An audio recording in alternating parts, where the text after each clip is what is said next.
So green is the same wavelength, the same frequency as the energy of the heart. And so we might just bring in that green frequency. Just imagining a beautiful green light just starting to appear in that space as well. And so in the greater reality is that the world outside of us reflects what's inside of us. And so to receive a level of love that you desire from the outside, it can only be reflected, generally speaking, when you hold that same level of love for yourself. I'm just taking a moment to breathe into that, because that's how energy operates. It mirrors, the outside world is often mirroring to us to show us what's happening within. And so I'm just going to take a moment to connect in with your energy. And so my awareness is being taken to your solar plexus, so your belly, which is that area is right through the middle of your torso, just above your belly button and below your breastbone. And the energy of this space holds our inner fire. And if you can imagine a fire in that space, just a nice little fire, not a wildfire, but just a nice little fire. What do you notice? It starts getting warm.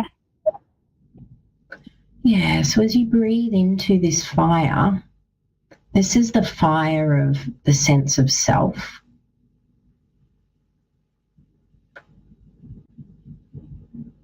And so practicing connecting with your inner fire is also going to be helpful for you to be able to witness the gift that you are. It feels like you do a lot of giving all the time to people around you, giving your time, your energy, your love. But sometimes when there's too much giving outwards and we're not open to receive, that it can become depleting.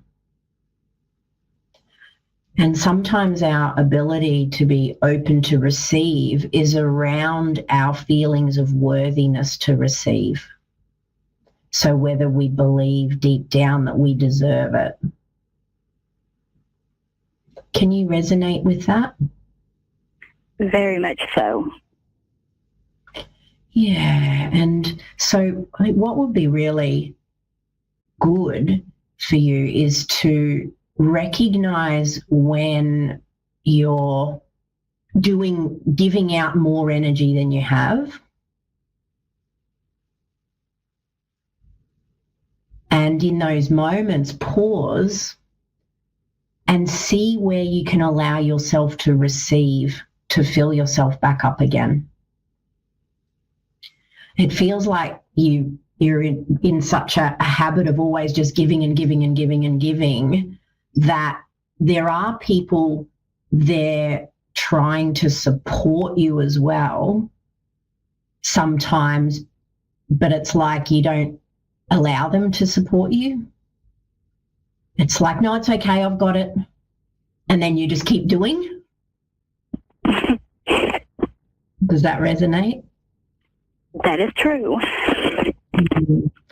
And so notice when you're doing that, because opening yourself to receive is going to change the story about your first question. And so in your everyday, when notice when people do want to support you or are, offering their support. And even if you can do it, can you allow them to help you? Because they're you're then gifting them the opportunity to gift you. Because you know how nice it feels to gift people? That's the same when we allow other people to help us.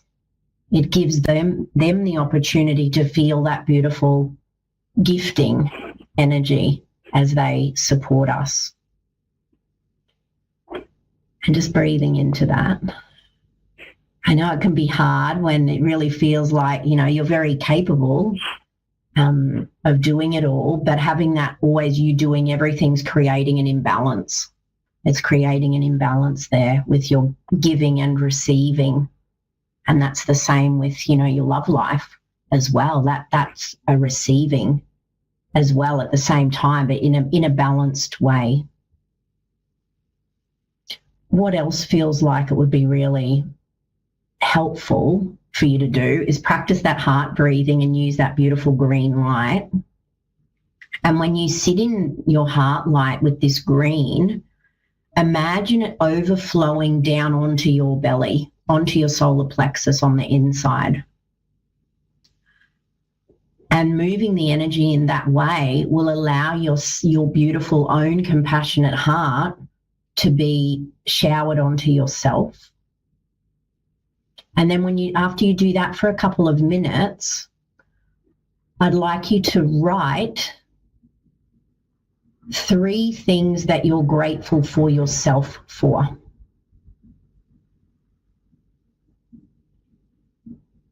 And noticing the resistance, but allow yourself to start to access that, because that's going to make it easier for you to receive as well. When you start to, you know, notice the gift that you are to everybody. How does that feel? I understand. I mean, it totally resonates. I know I need to. It's just hard to give up the control sometimes. Yeah, it is, but that's what's creating the kind of the stalemate in your original You're right. question. Yeah, and you know, it'll be such a beautiful unfolding when you allow yourself to be supported by others. It's a really lovely feeling, but then also supported by yourself, by your inner world as well, by your inner beliefs. That's why I'd really love you to do that, the self-gratitude. Just a little bit, 5 minutes every day, you know, to sit with your beautiful heart light and your light and have that energy shower down onto your belly, that sense of self to fill you up, and then acknowledge yourself. Acknowledge yourself for anything you've done that day, you know, anything you've done that week, you know, acknowledging yourself for being a good friend, or acknowledging yourself for allowing yourself to be supported on that day. But I know you can do it. Good luck. Thank you so much. Yeah, no problem. Take care now. You too. Thank you. Bye. Vinny. Yeah. Yes, so we have Vinny here from Australia. Yay! Thank you. How are you? Hello, Libby Cutting. I'm good, thank you. I'm good. At the moment, in my head, I have a accountant that chasing me. I was inquiry. I didn't expecting he charged me. So he tried to mental abuse me, dragging me with his job collector, and wanna threatening me. Wanna go to legal action as well. I already got a lawyer, free lawyer, and then he said, you are in a good position. This is what in my head. So I'm just hoping any miracle, just going through this quick and easy and just want to move on. So anything that you can see or anything, I will accept. Yeah, okay. Well, just give me a moment while I tune into your energy. Okay, so what they're showing me is they're taking my awareness to your heart space, and it feels like there's some old stuck energy kind of clouding it. at the moment. And what the clouding of heart energy does is it creates a bit of disconnection to your inner self, to your higher self, to that part of you that already knows the answers. Mm-hmm. And so what I'll get you to do is we're going to call on the air elementals. And so as you breathe into your heart space, just feeling the air and feeling that beautiful air as it creates spaciousness through your heart and through your lungs, that whole area, that's all the heart space we talk about is the heart and the lungs, all through that top part of your torso. As you slow that breath down, maybe you can invite even more air and beautiful winged energies. And as they start to flap their wings, what they're doing is they're just cleaning up some of the debris. This looks like there's debris around in that area from that past experience.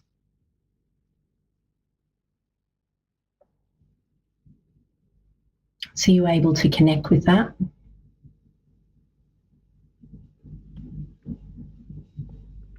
It's just so hard to focus for me at the moment.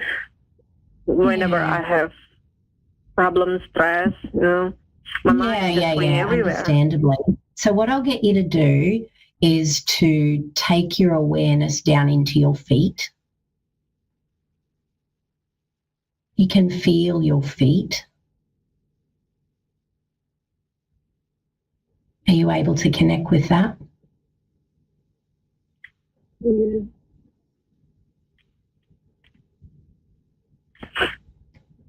Maybe feel your right foot, feel your left foot.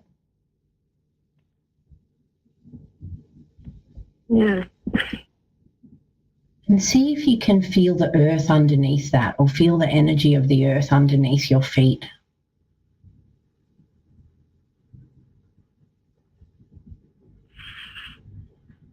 Are you able to connect with that?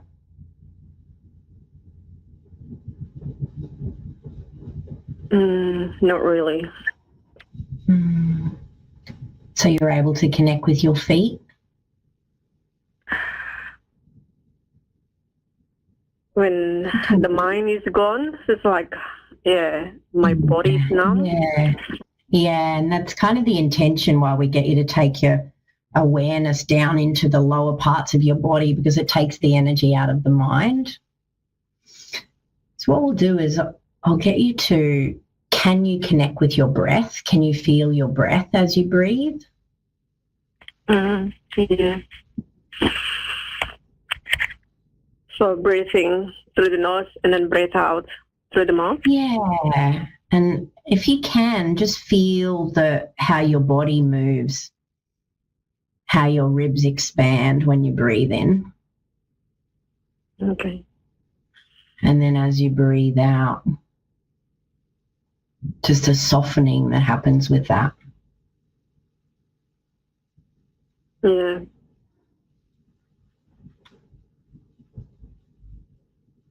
And if you can slow the breath down, really just staying with the breath, because that's going to help you stay out of the mind. And if you were listening to what we were sharing in the beginning, it's what happens when we're stressed is we can't think clearly and we go into that survival mode. And so what I think would be really beneficial for you to do is, can you get outside in nature? Yeah. Go and sit near a big tree. Go and sit under a big tree or go for a walk. But as you do, if you're walking, take steps, and as you step, feel your feet touching the earth. The grass. Yeah, the beautiful grass, or if you have a tree, if you want to sit, you can sit up against the tree. So you've got this beautiful tree energy supporting your back.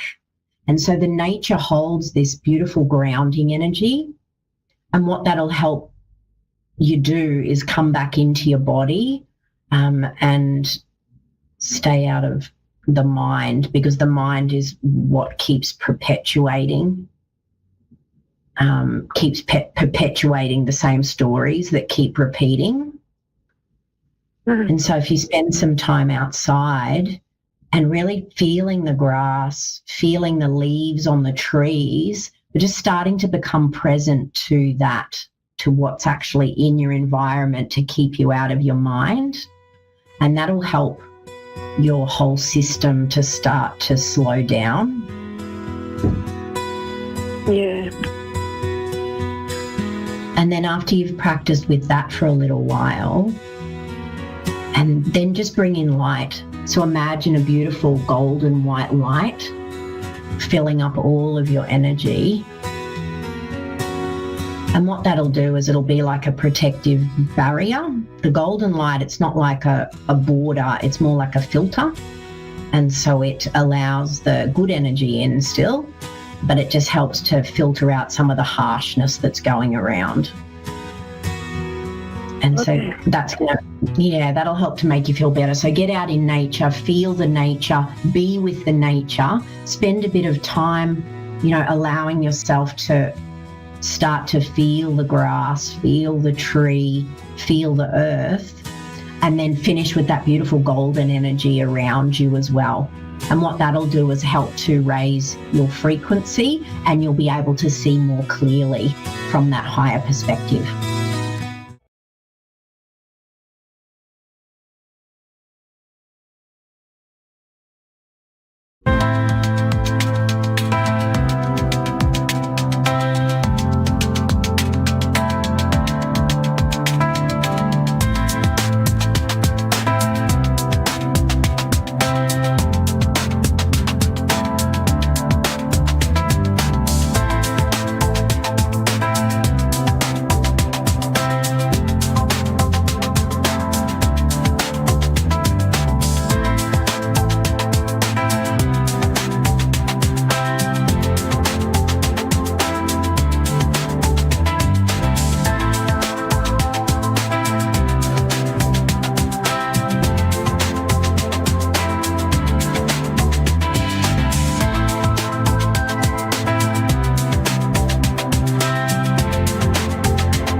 To A1R Psychic Radio, Earth's Internet's #1 psychic radio network, and watching Moonstruck TV, enlightening television.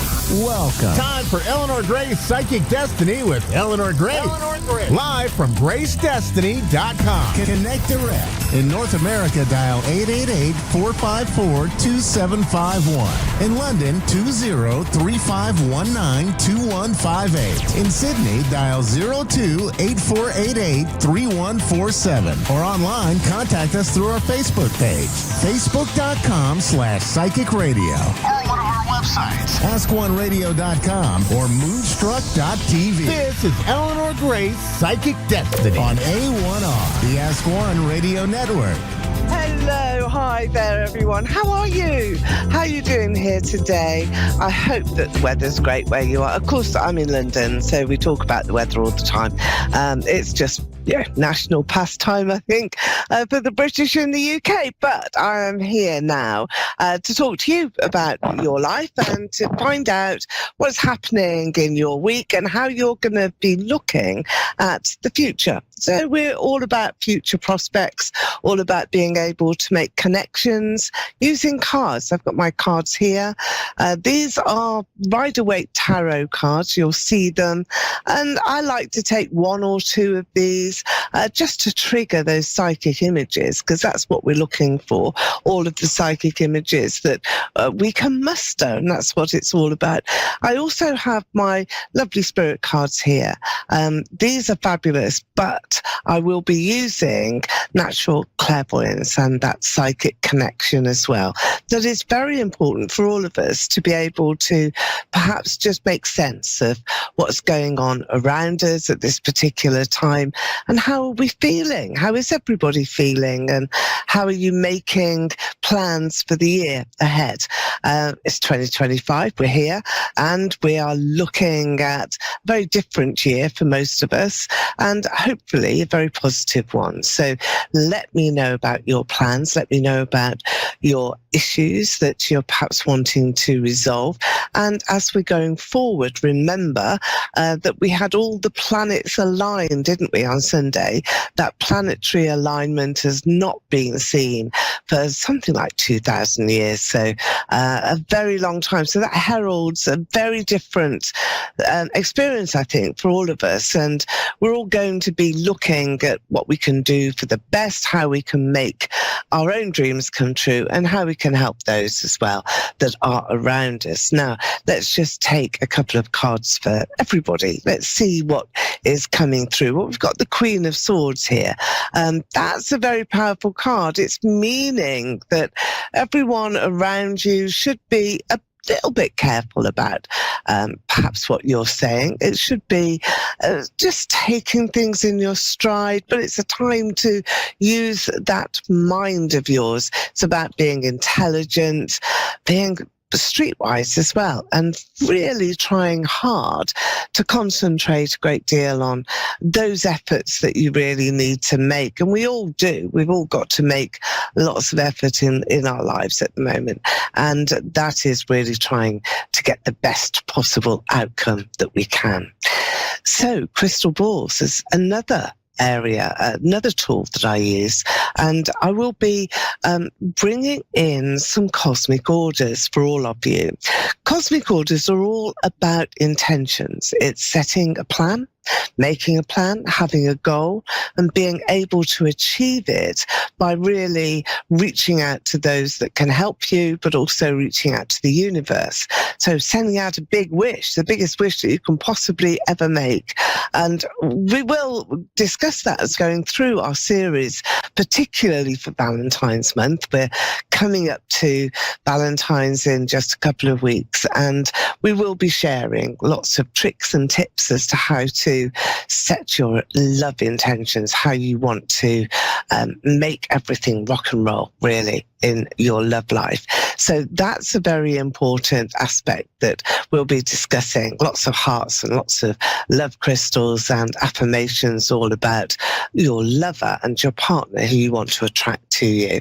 The Queen of Swords today is really saying, look, there's a strong female element that's around all of us, so that will be very prominent in the news. Perhaps somebody who is making a big statement, an imminent statement about to happen. And you will also be finding that perhaps those close to you, you will be wanting to share some news or some positive suggestions to help others. So expect to see prominent lady with some difficult news being in the headlines over the next few days. And I think you might well find that that is really interesting. It's a very exciting time for all of us, I think. So what are you doing then? What are your plans for the new year? What have you got set out now for February? So we're through to Emma in Winnipeg. Hello there, Emma. Hi, you're through to Eleanor Grace here. How are you? How are you? Oh, hello. I'm great. Thank you. Thanks for taking me. Good. There's no problem at all. It's lovely to speak to you. Just writing down your name here. Emma, I'm connecting through to you and I'm feeling very strongly that you've got a bit of an issue here with regard to wanting to speak to a partner. It's a relationship matter, but you're not really able to get your point across, or you're not finding your voice. Is that something that's happening to you at the moment? Yes, I believe. Similar. Yep. Is that within your relationship? Because this could well extend as well to your workplace, that there's something about the energy that's surrounding you that really means that you're not being understood too well. And that's not because you're not explaining yourself, it's because there's blockages really all around other people. And I think it's very frustrating for you, Emma, and that's something that you need to deal with and get rid of this misunderstanding energy as quickly as you possibly can, because it is really important that you've got everything right, that everything really does show as being powerful and positive for you, and not a difficult sort of problem. All right, let's just take another card here. And this is one for you. You're crossing over the water now. So this is, again, about emotions and about your feelings and about how you're going to cross over this big sort of divide that seems to have happened. And yet, none of this is your fault. It really isn't. I think that you have stumbled very much upon a set of circumstances that you can't really change. You can't do anything about. You're there, you're in life, you're dealing with the issues that are coming up. And I just don't see you being supported at all. And there's a battle that will come out of this as well. So I think you will have to speak your mind. Be prepared, Emma, for those around you not to agree at first and to perhaps challenge your words, but be consistent and continue with whatever it is that is in your heart, because I feel that that's very powerful, very important. You're moving on, you're moving forward, and that's your life, that's your destiny, that's your life path. It's a straight one. I see a very straight path in front of you, and one which you will not deviate from. This is wonderful. It's really a marvelous picture. So don't be disappointed at all with other people, because, unless they're with you and unless they're following the same path as you, then really they're not going to contribute very much. And you don't need anybody to pull you down or to pull you back. Ace of Swords tells me here, this is what I felt when I took a random card at the beginning of the show here, and that was the Queen of Swords. And I feel that this is you. I think this was what is most relevant for you, Emma, that you've got to speak your own truth. You've got to say those words and get your point across. That's important. But then I do feel that you've got to be sort of saying, do you know what? This isn't working as well for me as it should. This is not where I want to be. This is not anything at all about how I intend now to go forward. So you're asking for love and commitment here. You're wanting to be shown affection. You're wanting to be shown really how appreciated you are. And for this guy of yours here to at least be saying compliments to you and to be adoring of you and to be pleased to be with you, to be grateful and thankful that you're in his life. And I don't see that at the moment. So Emma, you need to make your value absolute. You need to stamp your feet and say, look, this is what I want from you. And perhaps paint a picture of what you want your life to be like, how you want it to be. Where do you want to live? What sort of life do you want to have? What work do you want to do? What's the picture of you in 5 years, 10 years, 20 years' time? What sort of life do you want to have? And then bring it back, pair it back to today, today's existence, today's memories that you've made. And where is the happiness in your life? Where is it? This is supposed to be one of the happiest times now. You're young, you're in the prime of your life, and this is where you need it to count. You need to really count. Okay, Queen of Cups here. You're going to get your wish, which is brilliant. That's exactly what I'm asking for you in the cosmic order that I'm doing. So Emma, will you do that? Will you actually take on board the challenge to say what's in your heart, what's on your mind, what you want to speak? What are those feelings that you actually have? How does that make you feel at the moment, Emma? Well, it's definitely resonating as a situation that I am presently going through. And I've actually sort of started that progress, like those steps already, probably a couple weeks ago. Oh, good. So how's it going? Yeah. I mean, have you had that connection come back? I mean, what has been said? What's he actually? No, not yeah, yet. I thought. Oh, I thought that would be the case, because I do see him as being, I suppose, just stuck, absolutely determined, I think, to just believe himself and his own ideas and not really to take anything on from what you are saying to him. And that is difficult, because you have feelings here that run deep. I can see them. It's like a river that goes down. There's a big well, and you've got all of this emotion that's got to come to the surface yet. And I do feel that there are tears around you, and I feel that this is going to be perhaps how you just have to blurt things out, sort of crying and saying, look, I really need you, absolutely implore you to understand my situation, my position. I don't feel loved. I don't know where you're coming from. I don't know what you're going to offer me in the future, because I feel that you're being undermined, that there's a criticism, perhaps everything you say is being repeated in a negative way. And it's not very easy. You want agreement. You want people who've got like minds to just say, hey, come on, let's do this together. And I think there's a battle. There's a power play perhaps between you. At the moment, he is the one that's winning. He's got Did you hear me? Yeah? Yep. At the moment. Exactly. Yep. No, I feel like I've done all that and I've stepped back now. So good. Yeah. Good. Waiting for him, that's a tricky one. So you're going to have to do something else. And this is a situation that's emerging where you've got some very pleasant surprises.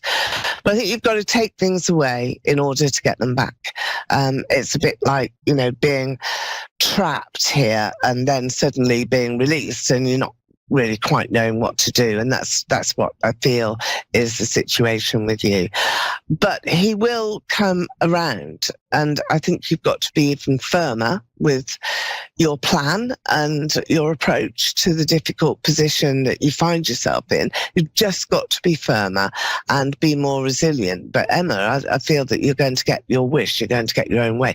There is a lady with you in spirit. I have to tell you that. I want to go to an initial S, like a Sheila or Shanna. It's a sh sound. Shannon, maybe Sean. It's that sort of sound that I'm being given.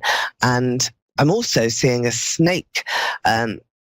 So watch for that. Just watch for some deceit around your relationship, bit of a snake in the grass, and the spirit are coming through and showing me that. So do you have a lady who's passed over who you would perhaps talk to in your subconscious, or perhaps it enters your dreams? Would this be a grandmother or a parent or an auntie even? It's a female who I think you have had some very close connections to. Do you know who that could be, Emma? Not with that spelling. No, not with the F. Okay. No, it's a SH. Not offhand. No, not for you? No, not that I can think of, no. Do you have a lady who's passed over, though? Do you have a grandparent? Yeah, yes, I have, I do, yes. But it starts with a P. Yeah, because what happens sometimes is that initials or names are actually shouted out to me or my guys or however I connect to that information, and it's a message for you. So it's not necessarily the name, although often it does come through as that particular evidential name. This is also a recognition that it's SH, maybe it's shush, but there's a snake as well. So there's some deception that has been going on. You may find the answer, because you are going to challenge until you get to where you need to be. But just do remember that spirit is with you, and this lady in particular is trying to show you the way, opening doors for you, I think, as well. So you have a lot of success. This guy, he will come around, he's going to come back, and he's going to be much, much more the person that you thought he was and that you expected him to be, and the person that you met in the first place, most probably. However, there's a level that needs to be connected to and understood yet. So I'm going to leave you with that, and do come back to me. You can book a reading directly with me through gracedestiny.com. That's my website. So I'm hoping to hear from you again, but best of luck, Emma, and it's been wonderful speaking to you today. Okay. Wonderful. Emily, you're on the line for me. Is that you, Emily, in Ohio? Yes, that's me. Hello. And how are you? You're sounding wonderful and bright and positive and chirpy. It's that chipper feeling. That's what we say here in London. I'm feeling rather chippy today. So I think that's you. And I'm just going to take a couple of cards here now, Emily. I think there's been a lot of changes around you recently, and you have now the energy that has been given to you to drive your life forward. This is a point of destiny that you've reached. So you've done all the changes. You've managed to release yourself from perhaps obligations that were just not necessary to keep up with anymore, obligations that you needed to get rid of. And I feel that that's been a very sort of powerful message that you've had to take on board. You've had to really sort of understand. And yet I see a lot of balance and harmony now that is around you, and a time in which you will be making some very sort of powerful changes. Here we've got the card of Temperance. So changes have happened. Balance and harmony has now come in. So you're going to be feeling great, really great. Let me see now. You've been wise, very wise woman. We've got the card of wisdom that's been around you. When you receive wisdom, it's not that you need any more. It's that you've accessed some of your experiences in life that have taken you to this point so far. So you've grown, you've had a soul growth, and you've matured again on another level that is not a physical one, and it's not about life skills. It's about a spiritual evolvement and a knowing, a knowledge that is enhanced in your soul. So from whence you came, from where we resonate from, that's now been recognized, and you've reached another level of understanding of yourself, but also understanding of life and the universe and of other people. You're a very caring person, Emily, and I can see that. You've got many celebrations that are here. Do you have a birthday coming up soon? Because I feel that there's a birthday party. There's a birthday cake here. Is that you, or is that a friend that you're going to? No, not soon here. No. Okay. Nope. Right. Well, I'm seeing a birthday cake, so this has got to be somewhere. Otherwise I wouldn't see it. So it wouldn't be being shown to me. So let's look at spirit, because we have got a strong spiritual connection with you in particular, but also you, I feel, are quite psychic. Is that something that you've been aware of yourself? Yes. It's hard to understand. Yes and no. Not. You're probably just a little bit too shy, aren't you, of wanting to admit to some of those skills that you actually have. Do you have quite vivid dreams, and do you remember your dreams? Because I have to give you this birthday cake. It wouldn't surprise me at all, not in the least, that you're going to receive an invitation very soon to a party. It's somebody's birthday that is around you. And I feel that March is the month. But let's look at spirit as well, because there are 2 or 3 different souls in spirit that have come forward here. I mentioned in my last reading that there's an S and an H, and there's a shush, and that's like a Shannon or a Sean. I'm not sure if you can connect with that person, because sometimes they just come rushing in. We have to find who they are for here. So do you have any connection to that sound of initial? The sound of what? It's a sh sound. It's like shh. That's the sound that I'm hearing. Yeah, like Shannon or Sheila or Sean. No? Do you mean a name of someone? Is that what you mean? Or a name? Yeah. If not, don't worry, it's not for you. I shall ask the spirit to pass. Sorry? Hello? Hello, hi, I'm here. Okay. I don't know what happened. No, okay. All right.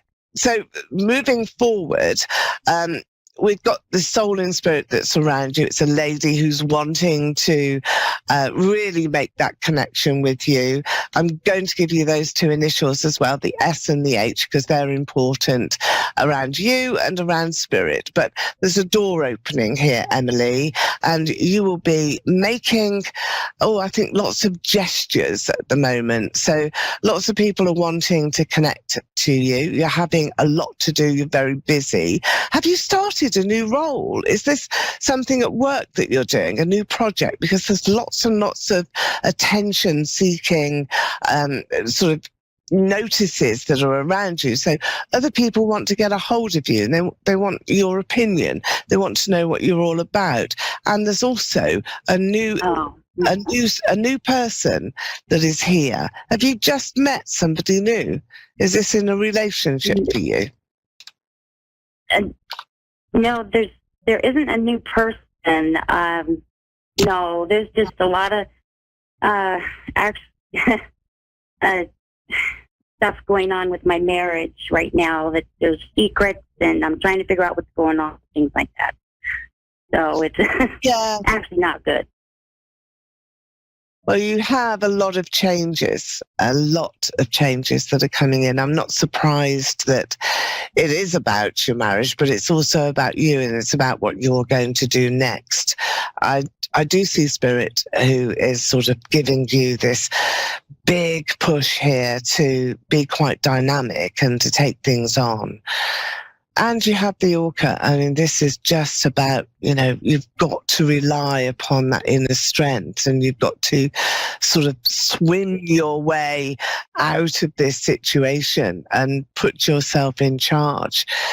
I think that you are going to meet somebody who's quite significant, quite important. It's an important man who I feel is right in front of you. It's sitting in your future path. And I see lots of time and lots of, well, I suppose it's many, many moons in the future for you. So a long life is there, and you've got a long time to live. And this is an important time of change. So you really do need to decide on what is important for you, Emily, and how you're going to make a difference to yourself. There's money coming in, there's work coming in, there's a new role that's coming in, and you need to make absolutely sure that that's for you and it doesn't go elsewhere. I feel as though funds and all sorts of property and assets belonging to you seem to have just drained away,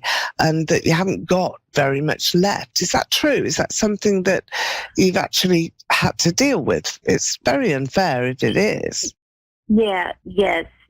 I've been trying to keep it under control over the years, and it just, it's been a problem. I think you just give up, don't you? You just sort of feel, well, there's nothing I can do. I can't keep confronting this, and there's very little that I can make of this situation. And I'm sure that you have felt so many times that if it was just you that you were looking after, a chance to jump forward and to illuminate your life. And that's what you will do. I do feel, Emily, that you're being helped by Spirit, and even though you couldn't identify perhaps the initials or that sense of Spirit today, do not fret about that, because evidence isn't necessarily always what's needed, but be aware that you have a spiritual presence around you to help you and to bring fortune to you and some courage, and that's what you need.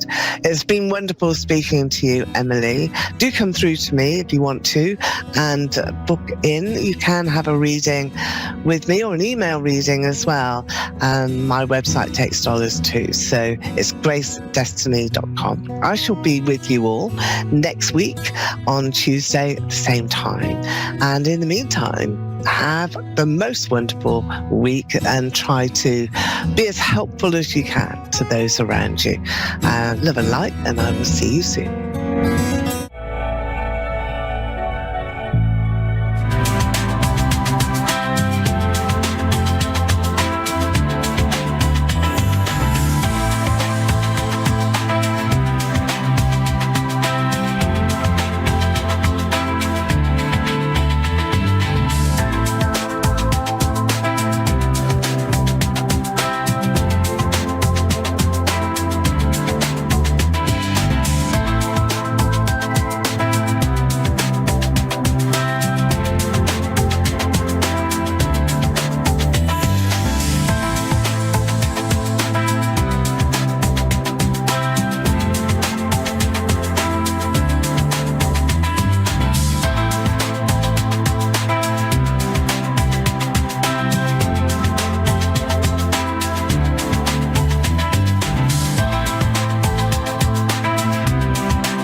Psychic Radio, Earth's #1 psychic radio network, and watching Moonstruck TV, Enlightening Television. Welcome. Time for Soul Star Connections with Azrael. Live from Azrael.love. Connect direct. In North America, dial 888-454-2751. In London, 20-3519-2158. In Sydney, dial 02-8488-3147. Or online, contact us through our Facebook page, facebook.com/psychic radio. Or one of our websites, askoneradio.com or moonstruck.tv. This is Soul Star Connection on A1R, the Ask One Radio Network.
You're listening to A1R Psychic Radio, Earth's #1 psychic radio network, and watching Moonstruck TV, Enlightening Television.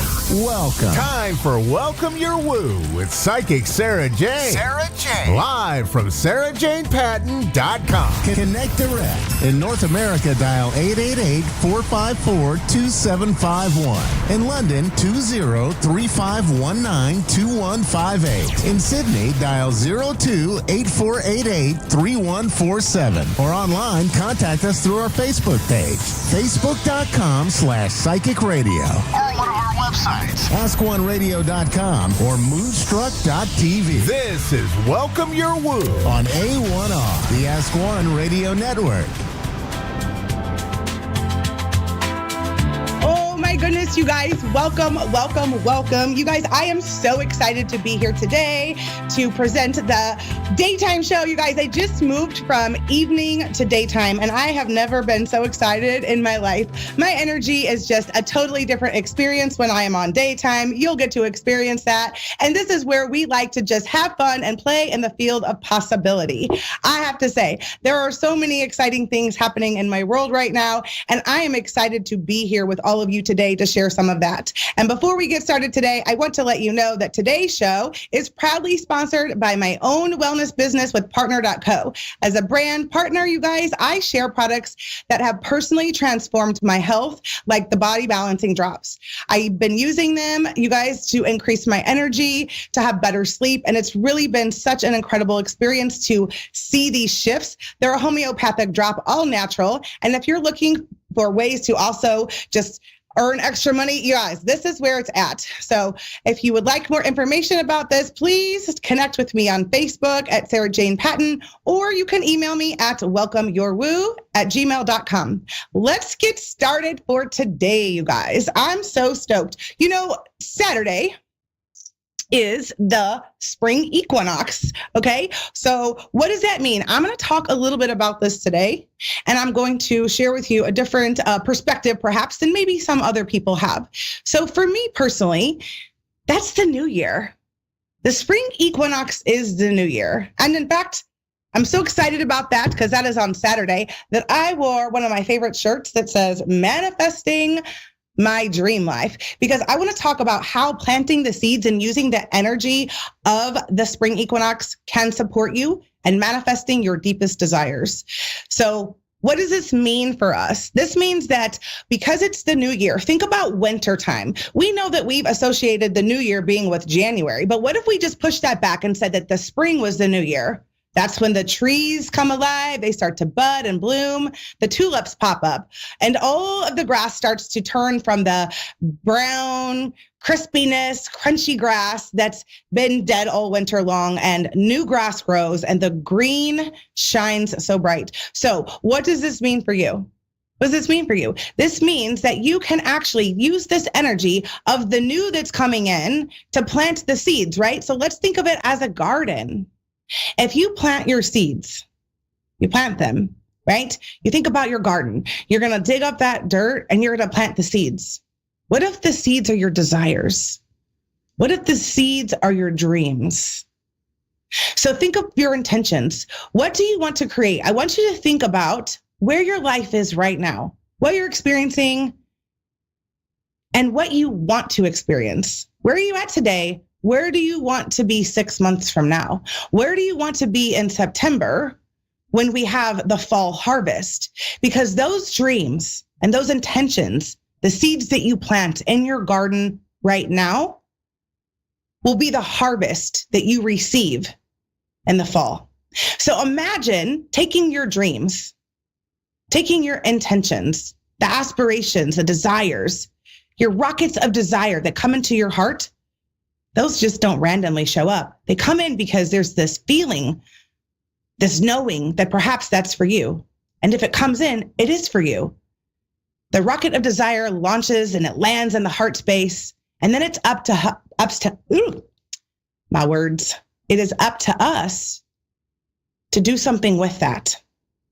Those intentions, those dreams, those desires cannot grow without action behind it. So imagine your garden and imagine that you're planting the seeds. Imagine you're putting them in there, all of the things that you want to manifest, digging up the dirt, then covering them back over. And what do you do next? You have to water the garden. So what do we water the garden with? How do we do that if those are our dreams and our aspirations? We take inspired action. So the universe doesn't know the difference between writing the chapter for your book as your step of inspiration to complete your book, to be an author, versus painting the mailbox purple. If the intention is there and you set inspired action and you go do the thing, there's an energy that happens and the universe acknowledges that.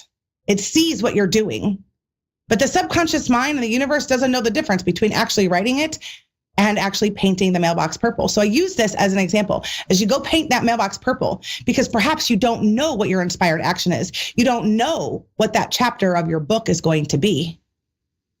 Yet when you're out there doing this and the universe acknowledges that you're in motion, you've taken this inspired action, that drop of inspiration will happen while you're out there doing it. Because it sees you're in motion and it will react and respond accordingly. And the next thing you know, you get this drop of inspiration and you're sitting down and you're now writing that chapter of your book. That's how it works. I know this because I've done it and I've done it over and over and over again. And it is my always dream to continue teaching others how to make their life exactly as they want it, because we're deliberate creators. We are consciously creating our reality at all times with our thoughts and with our actions. So I want you to think about that garden. And as you're planting those seeds and you begin to water it with your inspired action, I want you to notice that it comes up, right? It starts to sprout. And now you've got this little bud, but we have to keep watering it, right? And as the garden continues to grow, what else happens? Does anyone know? The weeds. Weeds appear, right? The weeds grow too. But if we don't clear the weeds out, then the flowers can't bloom because the weeds can quickly take over. The weeds are strong and powerful. But we also have to acknowledge that those weeds, sometimes they have to go. What are the weeds? The weeds are the things that are no longer serving us. So we have to clear that out. Maybe you have to clear the clutter in your home because your clutter is a reflection of what you're experiencing on the inside. Maybe there are friendships or relationships that are taking from you, that are no longer serving you, and they're preventing you from stepping in to your true potential. Relationships are often here for a season. I just heard this the other day. It's like a tree. Some relationships or friendships are like leaves. They're just here for a season. They come, they grow, they fall away.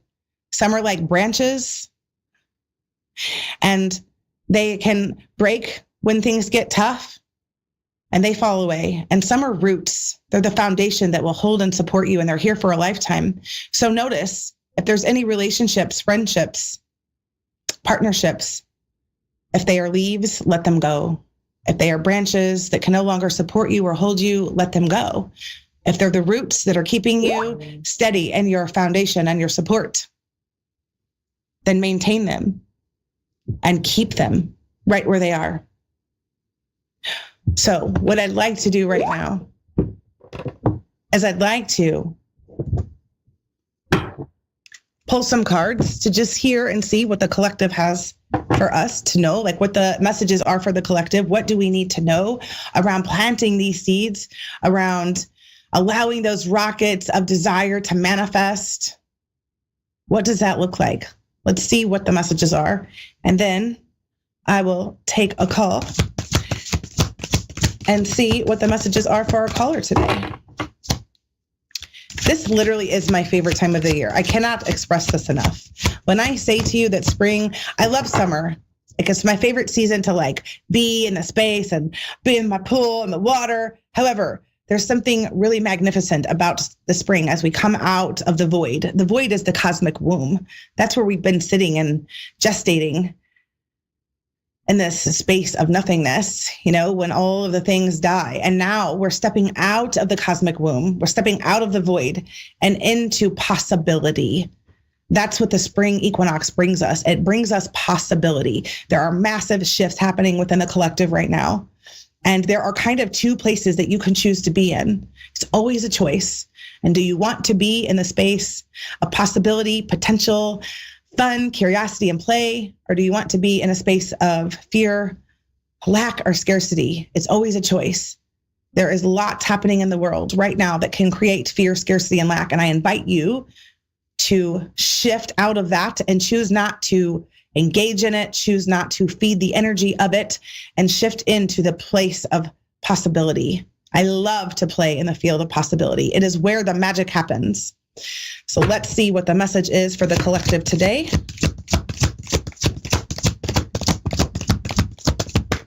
Shuffling my cards here. I don't know what that sounds like when this is on the air. All right, cards, where you at? Gentleness. Ooh, I love this. It says, be kind to yourself and others. Honor your gentleness. Speak words of love. If you want to create your desired outcomes, you must be gentle with yourself. You must treat yourself with kindness. We are often harder on ourselves than we are anyone else. So in what ways can you be gentle on yourself as you tend to your garden? Spirit, what's the next message for us?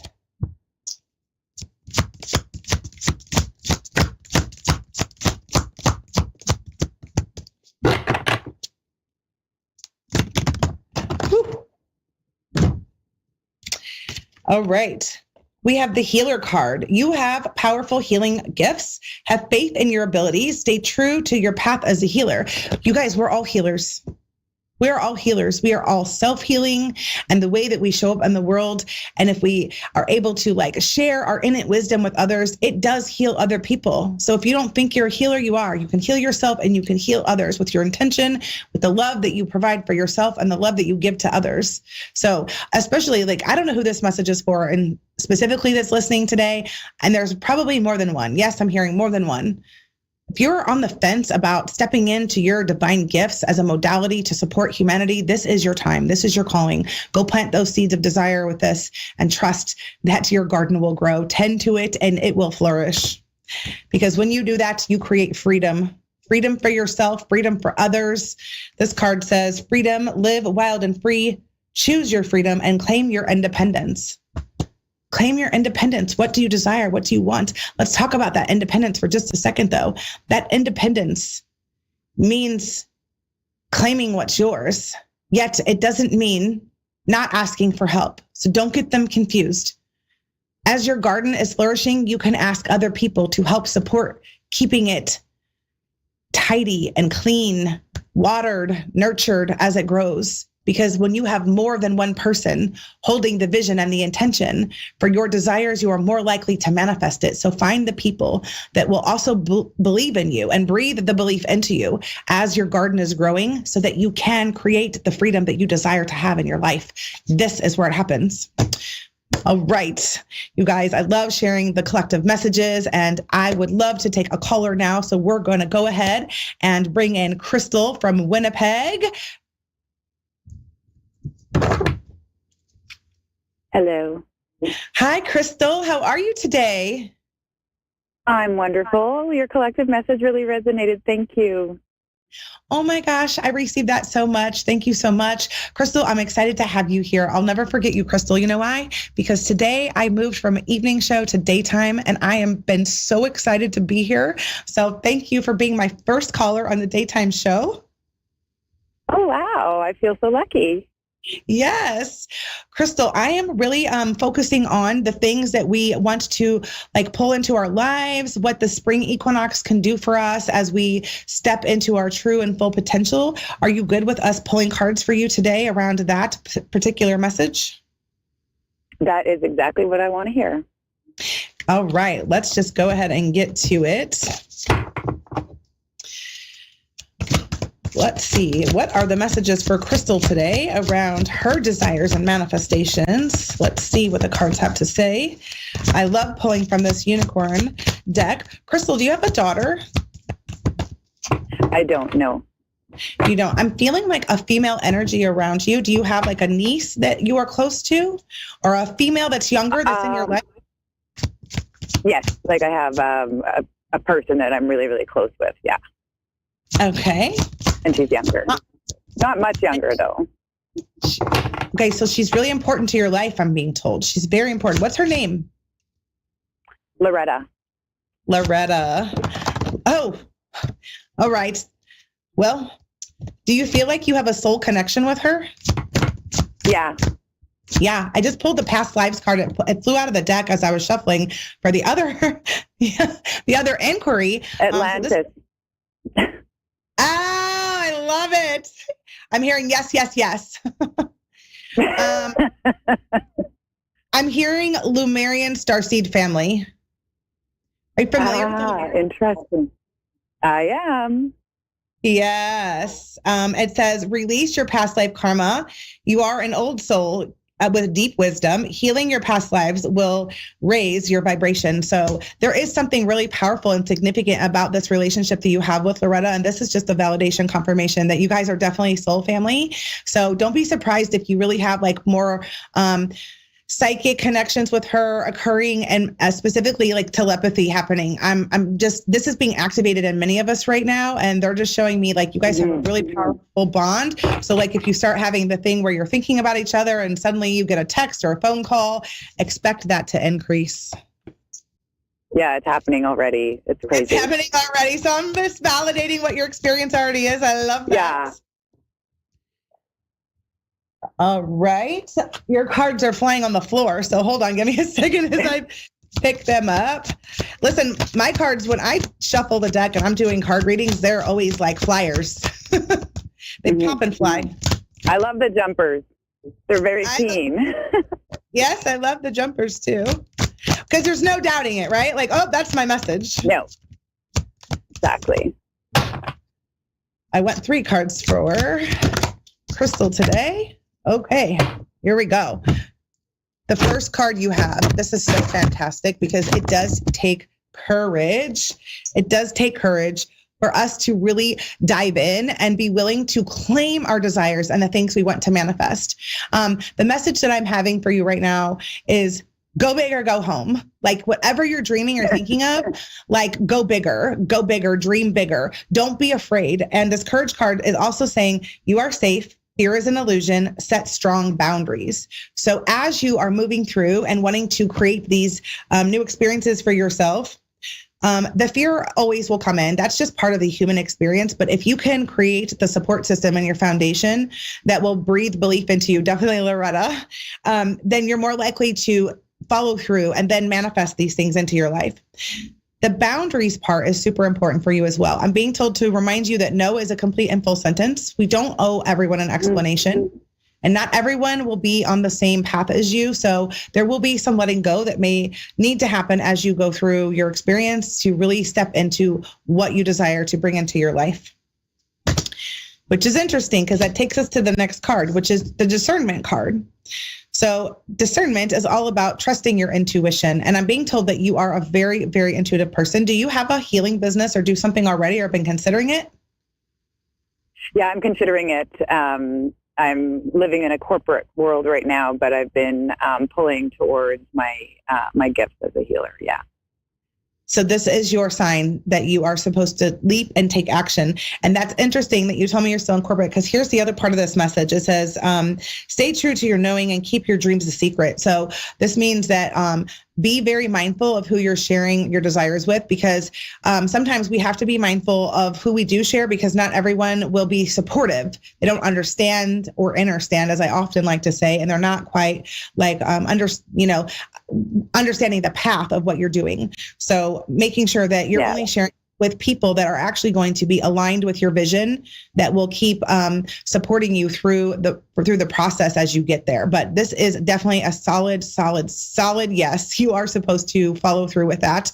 And I'm being also told, just remember, it will be a transition. It's not usually a one and done. It is a transitional experience for most people. And there's a level of patience that's being asked of you as you move through this as well. Telling an Aries that, huh? That's hilarious. You're an Aries. Yes, girl. Yeah. Here's my favorite part for this. Okay. The third card you have is celebration. And it says a positive outcome is assured. Celebrate your success and enjoy your achievements. Like, This is just, the cards don't lie, my friend. They do not lie. So this is really a solid knowing that you are on the right path. I'm even hearing the song. I have clairaudience that will come through a song. And I'm hearing right track, baby, right track. You were born this way. That's I think Lady Gaga song. So I'm hearing that for you. Oh, Lady Gaga. Well, she's an Aries too, right? So I did not know that. Of course. Yeah. Yeah, that's very enlightening. Thank you. I feel like that's really aligned. I really feel that resonated. I'm glad that it resonates. What I want you to do, if you feel inspired to do this, I want you to go turn that song on today and just shake, shake, shake, shake, shake, shake. I'm going to. Yeah, I'm going to go do that. Yeah, I'm going to go do that. Yes, just listen to that song and really just like move your body. Whenever we move the body, we can shift the energy, right? So I have to tell you, I did this morning. I definitely had some wild and crazy experiences over the last couple of days, and just moving my body this morning made everything just shift. So that's the encouragement and the expectation of like something that will help you with the outcome that you are trying to get to. It's just going to be a way to just move it around. And when we do that, like Crystal, you'll receive like more divine downloads and information when you move the energy. Okay, that's good to know. Yeah, as we ascend, we will continue to get those messages, right? So Absolutely. Crystal, make sure you come find me on my Facebook page. Definitely come into my Welcome Your Woo with Psychic Sarah Jane Facebook group, because I really feel like you will like hanging out in that space. I resonate with you a lot, my friend. Definitely. It was Sarah, right? Yep, Sarah Jane Patton. Okay, I'm going to definitely join your group. Thanks so much. You're so welcome. I will see you soon. Thank you so much. Take care. You too. Bye-bye. All right, you guys, up next, we have Stephanie in Quakertown, Pennsylvania.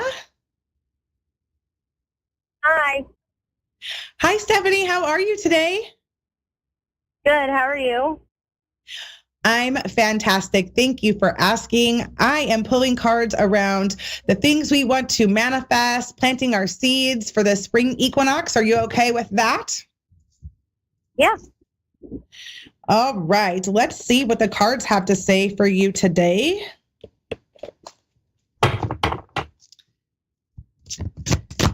What is the message for Stephanie today about planting her seeds and bringing all of her desires to fruition? What does she need to know?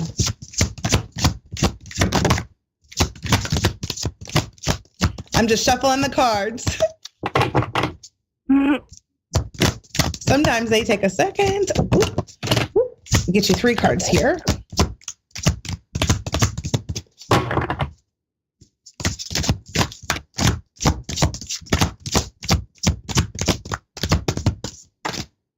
All right, so, I love these cards for you. Okay, the first one you have is support, and it says ask for help, get more rest, and nurture yourself. So this is just a reminder, we're not meant to do things alone, and if you ask people to support you and to hold the vision for your desires and your dreams, you're more likely to manifest them. Always ensure that they're people that are aligned with your vision. That's the biggest message. Make sure that you're telling the ones that will also totally resonate with what you're saying and just really support you as you move through your experience.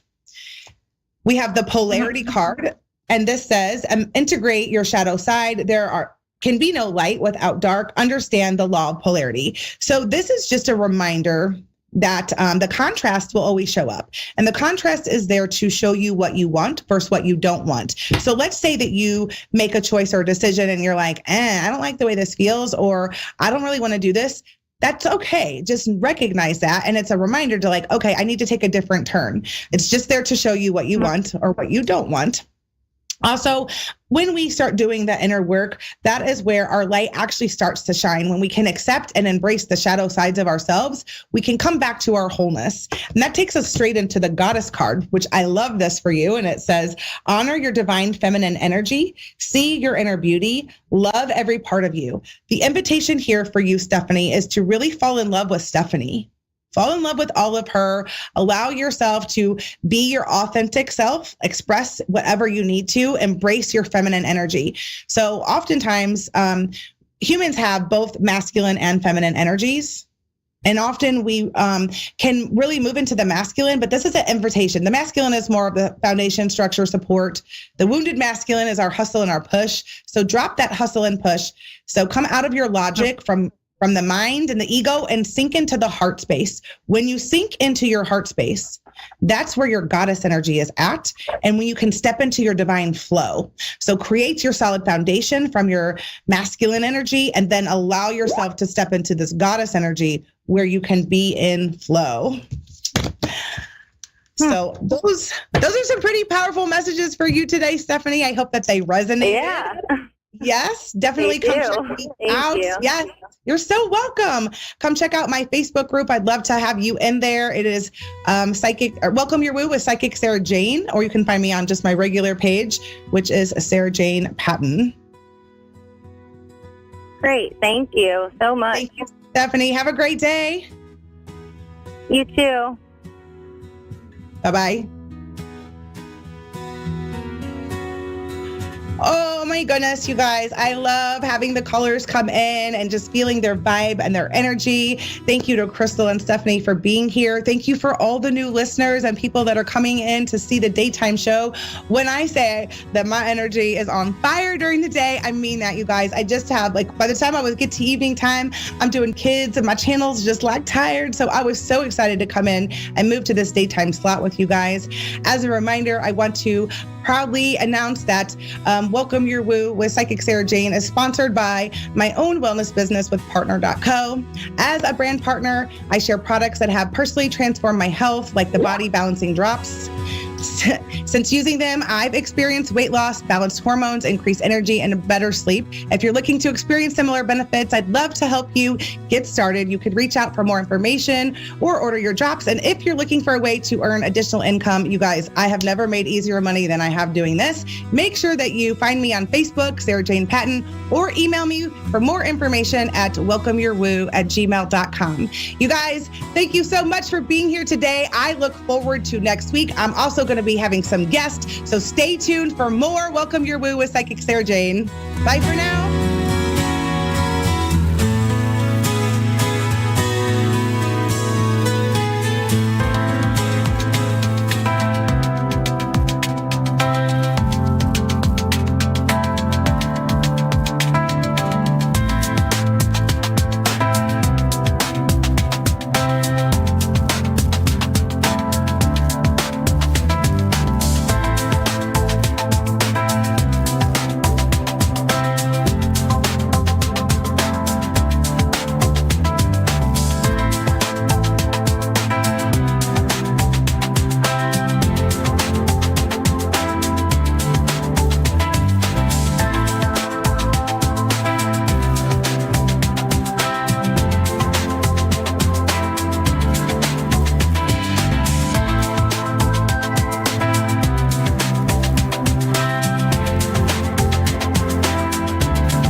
To A1R Psychic Radio, Earth's #1 psychic radio network, and watching Moonstruck TV and Lightning Television.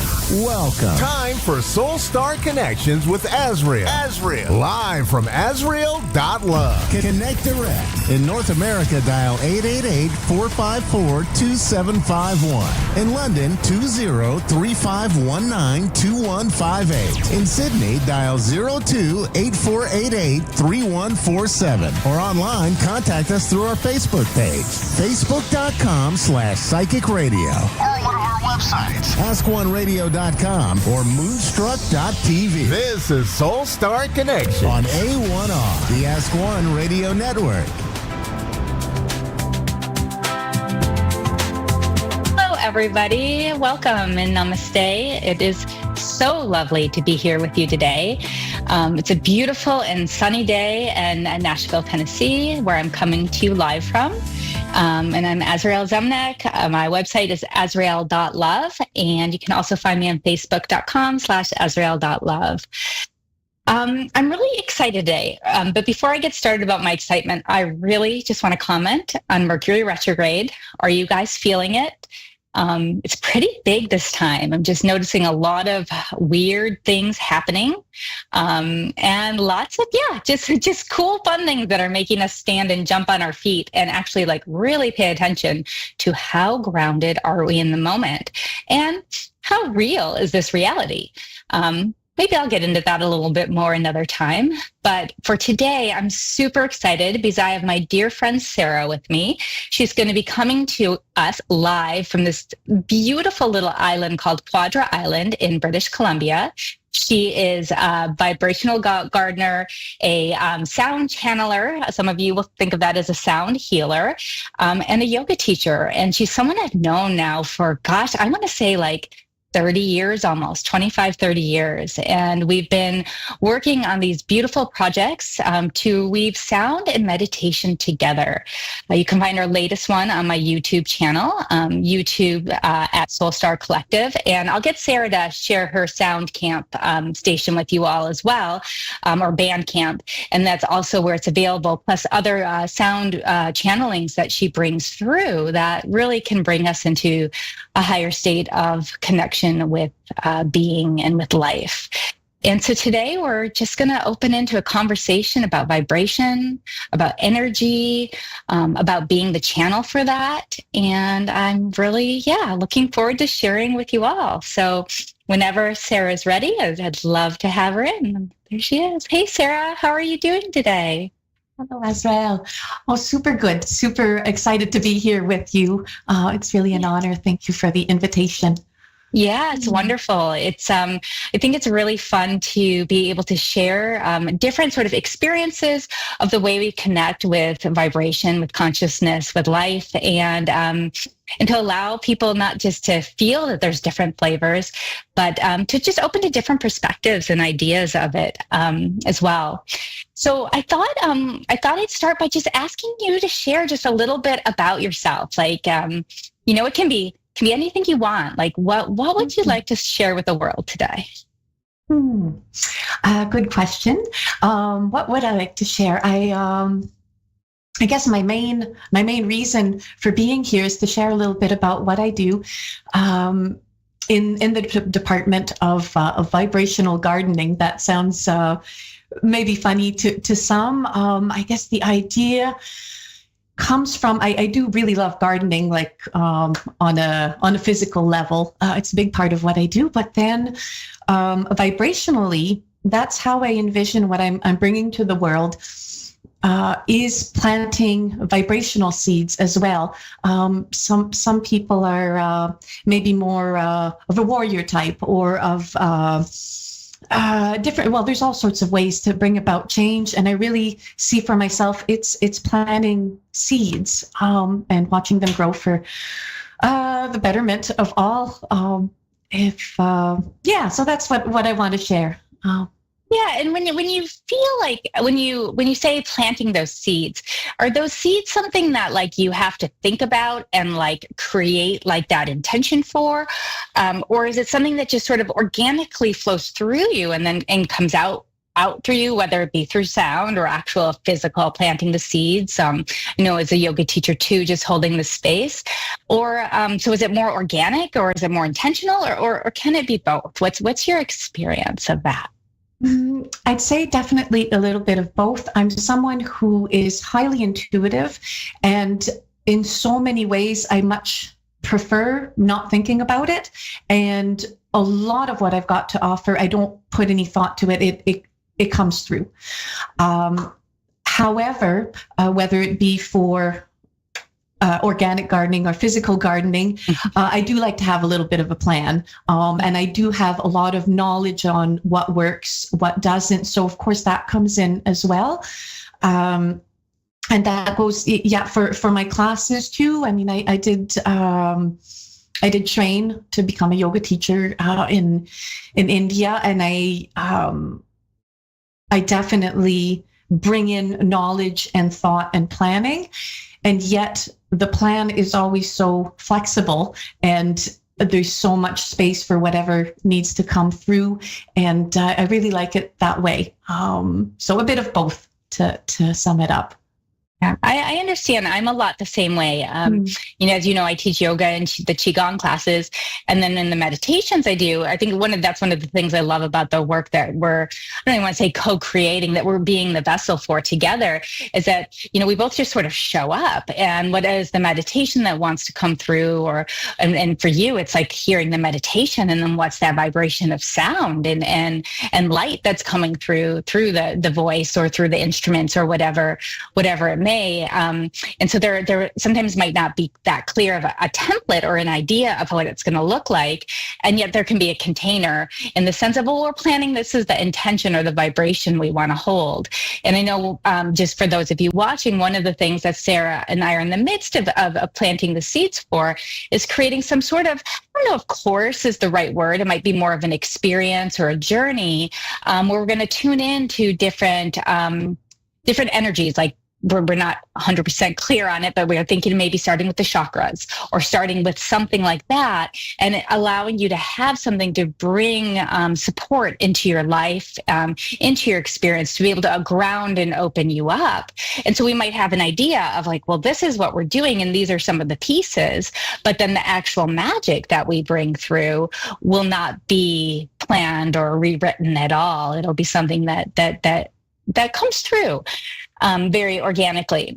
And so another question or another thing that sort of I'm curious about, Sarah, is could you talk to me about your experience of that clear intuition or that clear vibration, like when you're feeling really in tune with the energy and it wants to move through you? What do you, like, how would you, I don't know if describe is the right word, but yeah, what is that like for you?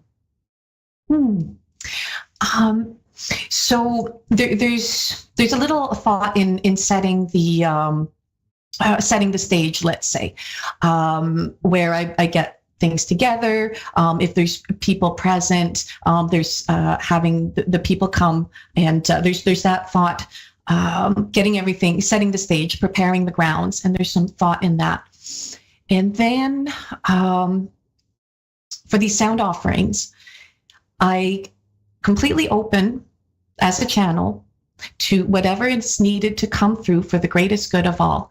And there's no thought involved in that. For a musician, I think a musician, when they're in the flow, is very, it's very similar. It's the same thing in many ways. It's just this opening and no thought and just letting it move through me. And sometimes I can get some very strong impressions, imagery coming through. Other times it's pure vibration just coming through, and lots of feeling coming through as well. And I always set intention. I think it's super important to have the intention behind it. And that's how I feel it. That's how yeah. It's beautiful. I've experienced sound healing with you by distance, and I know you also do it in person where you're local, and it's really powerful. And this is something I'm always really, I won't even say curious about, because I believe in it so strongly, but it's something that's so amazing to me. It's how the vibration of sound or the vibration of light, the vibration of intention, it travels so far beyond our physical body. And so whether someone's there with you in your beautiful space, or held across the ocean or something from you, it's like there's that pure vibrational potential that comes through that is really felt and transmitted beyond the time and space continuum, right? And it's really beautiful to feel that. And so just letting everybody that's watching know, like that Sarah does offer these online journeys, and they're just beautiful, right? I just know that I lay down and I was able to just fully receive and fully sink into a space of not just peace, but where my body, and this is, I think, maybe the next place I want to sort of jump off into, is where my body or my experience could start to heal in the way that was best for it. And that's one thing Sarah and I were having a conversation about the other day, is this idea of being a healer, right? And as I introduced her, I said a lot of you would perhaps think of her as a sound healer, but what Sarah is actually doing, and what I do, and what really all healers are doing, is holding the space for the healing to happen organically within. And I'd love for you to share a little bit more about that and your thoughts on that. Yeah, thank you for bringing that up. It is something that I've put a lot of thought into for quite a while. I wouldn't call myself a sound healer because I felt like it implied that I was doing the healing.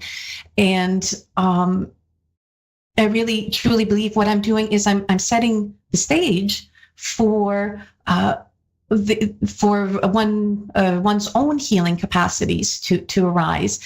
And I've warmed up to the idea of calling it sound healing. That's what everybody refers to what I do as, and that's what if I say, oh, I'm a vibrational gardener, I'm a sound healer. Oh, okay, I know what you're talking about. And so I even started writing it in my advertising marketing, and I've embraced the term, but it is a little nuance that is important to me. And I do believe the sounds that I'm producing do have a healing effect. Like I'm not, but I guess I'm not claiming that I am doing the healing. It's really, it's a vibration that I'm emanating, and through entrainment, the process can happen. Yeah. 100%. And I think that's huge. I think when we look at any kind of really sacred medicine or sacred healing, that's what's happening, right? It's never about the person. And now that's not, I'm not saying that it's not about you, because you have done the work. You're holding the space, just like I've done the work. I'm holding the space. There's a container that's there. There's a vessel that you are, I am, that anyone is, that is, working in the healing arts, but it's for that energy to come through. And then what does that spark in the being that is receiving, right? That can open or enliven or awaken within them. And I think it's especially, I don't want to say especially true with sound. I think it's true with anything, but sound is such a potent way. It's such a way to awaken, to dislodge stuck energy, to transform stuck energy, to bring love into conscious being, right? Like it's such a potent vehicle for that. So yeah, I love that. I'm just going to take a pause for a moment and see where my next sort of thought process wants to go. And if something comes up for you to speak, please feel free to do, Sarah.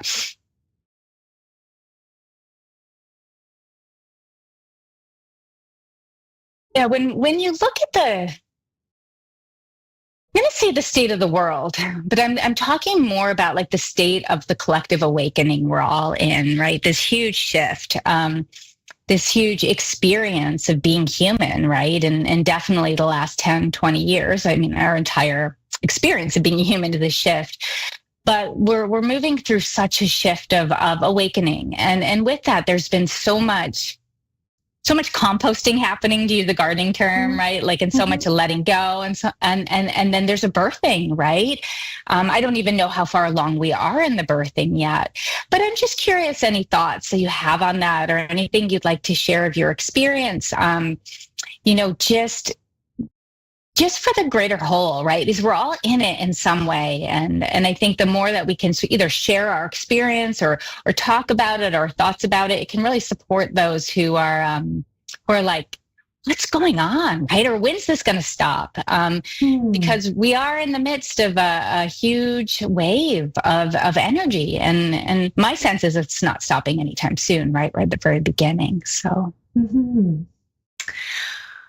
So my thoughts on where this is all going, or not like so much. I mean, if you want to go there, but more just your experience, or like maybe on like where it's going, but not like an end point. It's not about the end point, right? It's more about the journey, and like what are your thoughts or your experience right now on the journey? What are you doing to help keep you grounded and centered? And how is it affecting you, right, in your work or in your experience of being right now? Well, one thing that comes to mind as we're talking about this is this idea that of the holographic universe, and that within every part contains the whole. And so for my personal practice, and what I can do to help in this awakening process is working on myself. Sometimes looking out at the world, and there's so much going on, and what can I do to help? And one can feel a little powerless sometimes in that. And so what are the, let's say in the world of conflicts, what are my inner conflicts that I could work on? What can I do to bring more peace in my heart? And to me, that's very empowering. And that's what comes to mind when I think about this journey that we're on is how much power we all have, and to recognize that there's maybe there's been a lot of disempowerment over the years, and really to recognize how big of a part we all play. And if that can give hope to anybody out there, I know it gives me a lot of hope, and something that I can tangibly work on my own awakening and my own journey, feeling that it ripples out into the world in a positive way. Yeah, I love that. And for those of you who listen to the show, you know that's something I talk about a lot within my own experience, because we are all connected, right? We're and we're all different drops in this giant ocean, and everything that is happening, even if we're like, no, I don't agree with that at all. Like I'm not connected to that, but it is on some level a reflection of something that is going on within ourselves or in our life, or in our experience. And so by turning that awareness into ourselves, doing our reflection, doing our connection, and where is it that we can find peace, right? And I know for me, so much of it lately has been like about pausing and taking that time to slow down, because everything's moving so fast. And it's like, so, okay, you know, we can think of it almost like the seasons. I know you're coming into spring there, which is a full-on movement or a blast of life, right? Like Chinese medicine, we look at it as that wood energy. It's like getting ready to burst up. And on some level, that's what we're opening into, is a new spring. I think it's longer than our season of spring, but there's just this energy. So how do we find our ground, right? And how do we find that space? And I think to always remember that, like, we're not alone. And, you know, as we ride any waves of this experience, right? It's that we're just not alone. And so where can we connect with center? Where can we connect with source, right? Yeah, it's so important. Yeah, I agree. Absolutely. And I was just having some afterthoughts as you were talking. I may have heard you talk about exactly what I just mentioned. I think it's a common. I'm not the only one who thinks of these things on this, like how connected we are. So it's beautiful. Yeah, it is, and it's really important. You said something really clear there. I think that's important. We've been very disempowered, and the power truly is within us in every moment. And so for those of you watching, there's this beautiful group that a friend of mine started called 144,000 Light Workers. And it's on Facebook. And it's another friend of mine, Sarah, another dear friend, Sarah. And she started it, and the group has grown and grown and grown and grown. And one of the things that we've talked about a lot on that page, or that comes out on that page, is that like, in some ways, like the new reality is already here, right? Like, or the constructs are already here of what we want to have be resonating through us and through the larger collective. But it's not going to ground into being until we own it, right? Until we take that power within ourselves and look at the places where we're still holding resentments or fear or running through the process of the old ways or the old vibrations. And not that those old vibrations are bad. They've served us very well, right? And one of the senses that I'm doing, that I'm that's like a buzzword now, but that so many of us are working with our ancestral energies, right? And the traumas and the things that we're working with there, that we're realizing, oh, we don't need this anymore. We don't need to hold this, that kept us safe, and we're not in that space. And so it's again, it's not about denying it, but it's about, okay, where can I actually do the work to transform it and come to that space? And then this is weaving me back around to the sound. So I'm curious for you, when you're working with sound and when you're working with energy, do you notice that there's certain vibrations? And again, you might not be like, well, that's for trauma and that's for this, but like do certain vibrations work with stuck energy more, or do certain vibrations open the heart more, or is it different for every person? I'm just curious about, again, that flow and energy with that. Yeah, I in so many ways it is different for every person, and that I mean, there's different approaches out there, but the way I see it, we are so different, although we're also the same and connected. So different sounds have different effect on different people. I've seen that so many times over and over. I have a group of 10 people that have basically the same experience, and the feedback is so different from every person. And so it is really different for everyone. And then at the same time, there's certain sounds, like something that's a little bit more dissonant, let's say, that can help with moving stuff.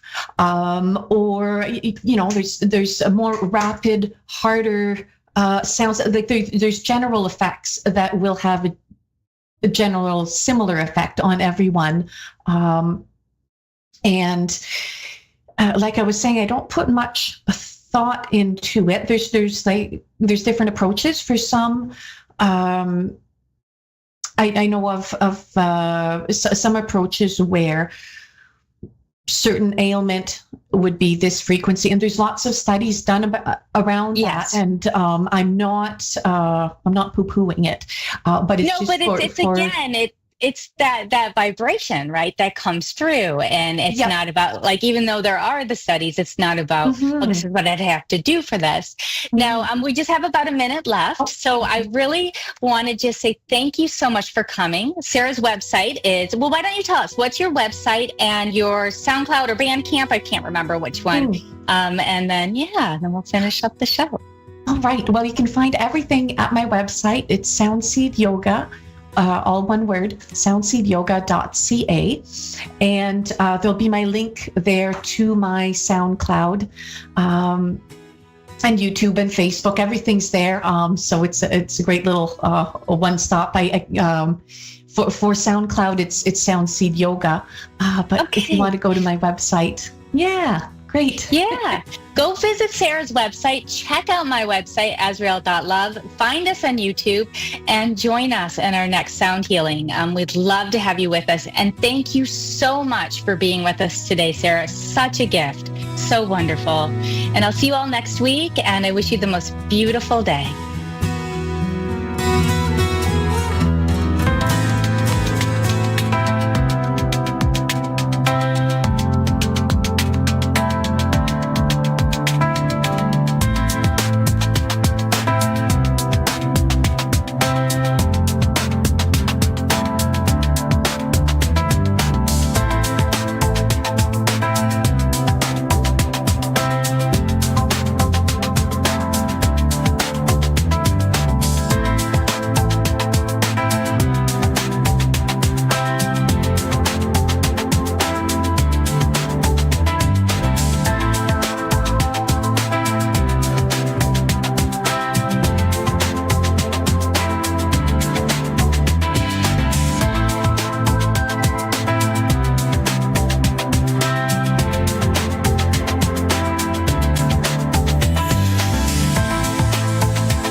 Psychic Radio, Earth's #1 psychic radio network, and watching Moonstruck TV, Enlightening Television.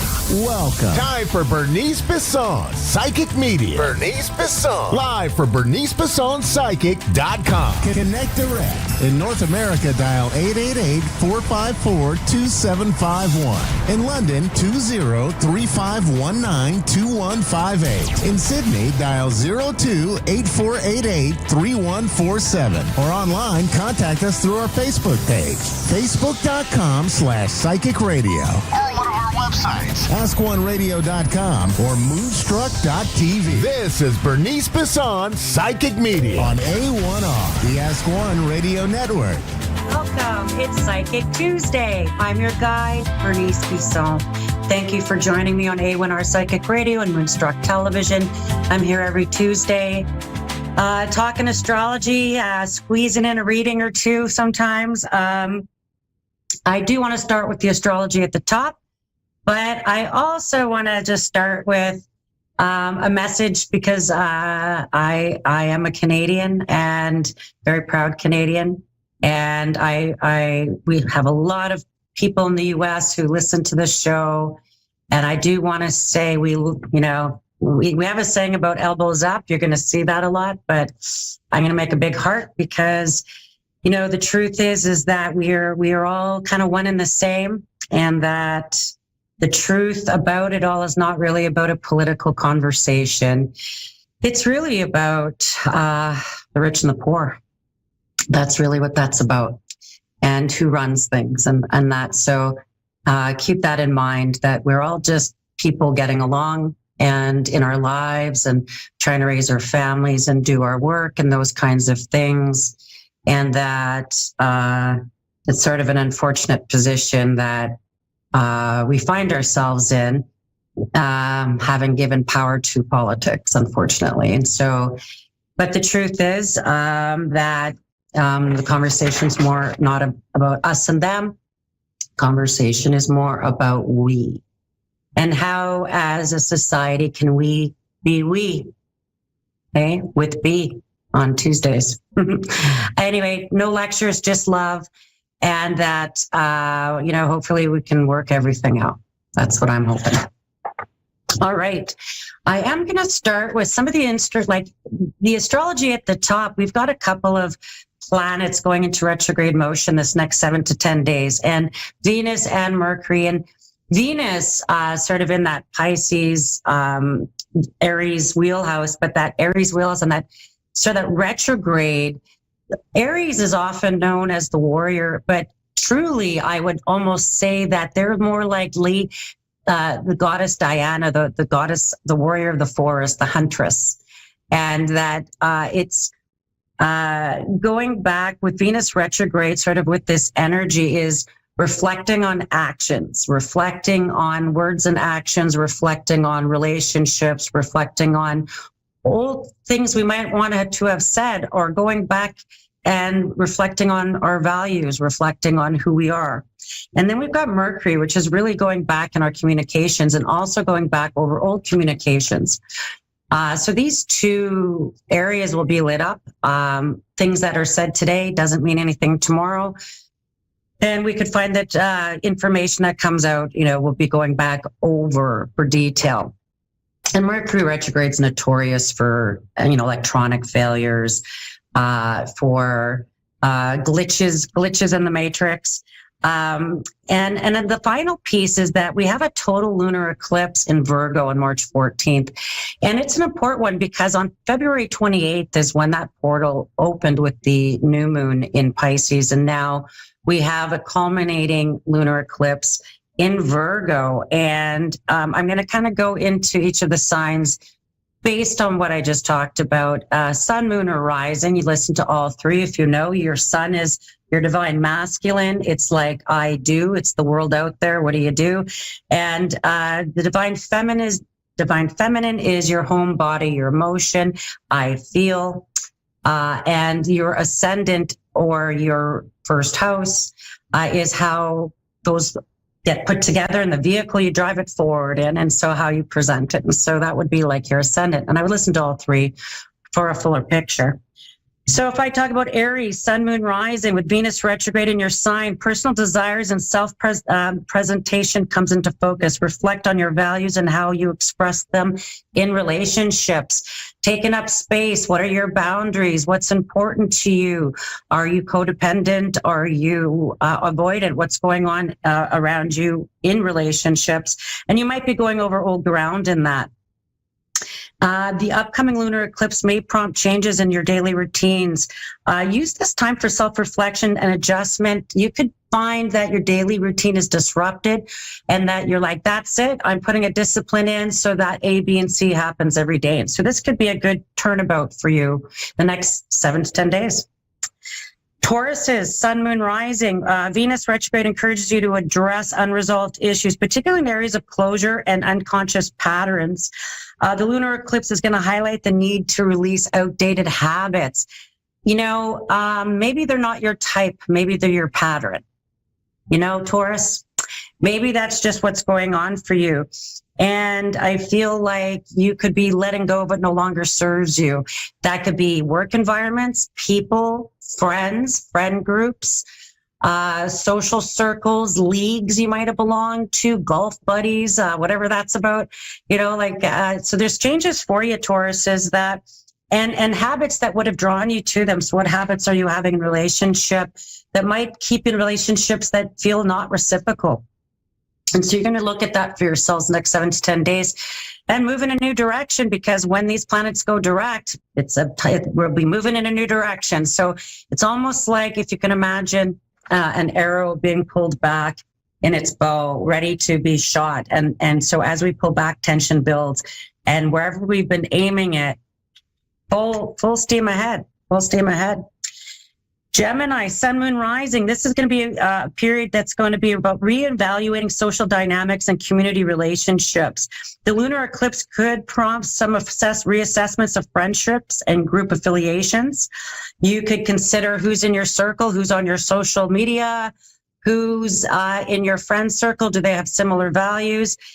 Gemini, you have Jupiter in your sign. You're going to be really thinking, but particularly when Uranus starts to make its appearance the next, couple months, 2 months, you're assessing who's in your circle. If they're what they're saying or spouting out there in the public realm you don't agree with, you're going to be like, block and remove, block and remove. Your friend list could be deteriorated a bit, and you could be cleaning house. And I feel like, you know what? You don't want your space gunked up with people's opinions all the time, you know? You might just want to watch cat videos. Totally okay. Cancerian, Sun, Moon, Rising, professional growth, strengthening home foundations are in focus for you guys. The eclipse is going to be about balancing career ambitions with your personal life.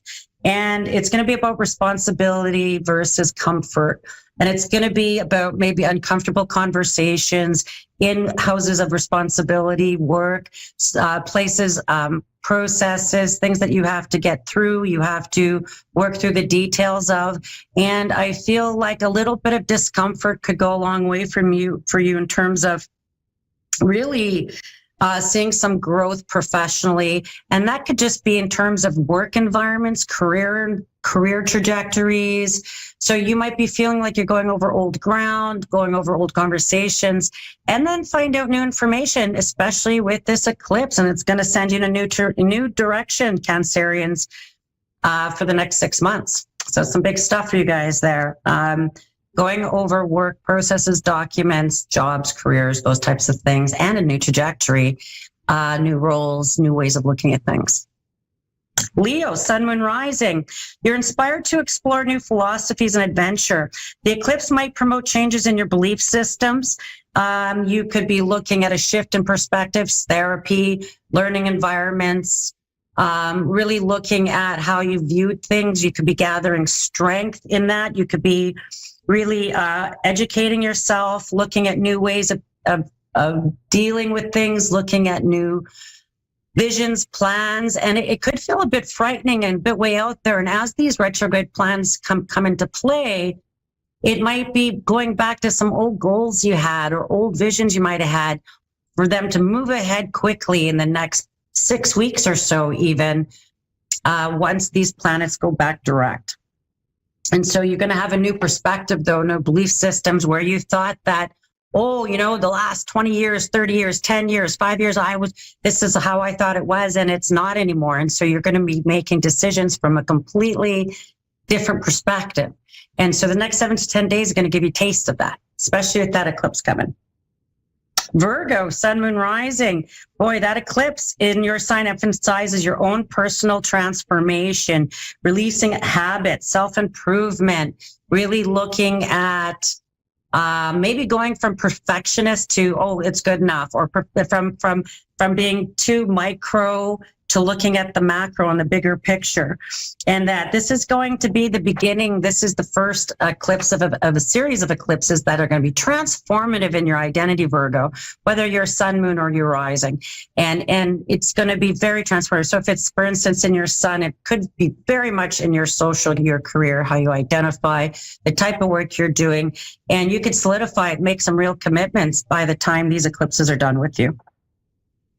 Libra, sun, moon, rising, relationships under review. And the eclipse is about healing partnerships, communicating openly with partners and seeking balance in your connections. Hey, maybe you were in a mindset of things weren't coming together, things weren't getting committed. It could have felt very friends with benefits. It could feel very situationships, a bit of confusion around relationship for those of you in those Libras in those cycles. And that you could be going over old conversations, text, interactions, old ground with lovers, partners, past, present, and really looking at, can I work it out with this person? Is it going to work out? You could have old lovers coming back from the past. They could be coming out of the woodwork. And you're really looking at seeking balance. Is this what I want? Is this what I need? You just had a whole series of eclipses that would have changed your karma around relationships, Libra.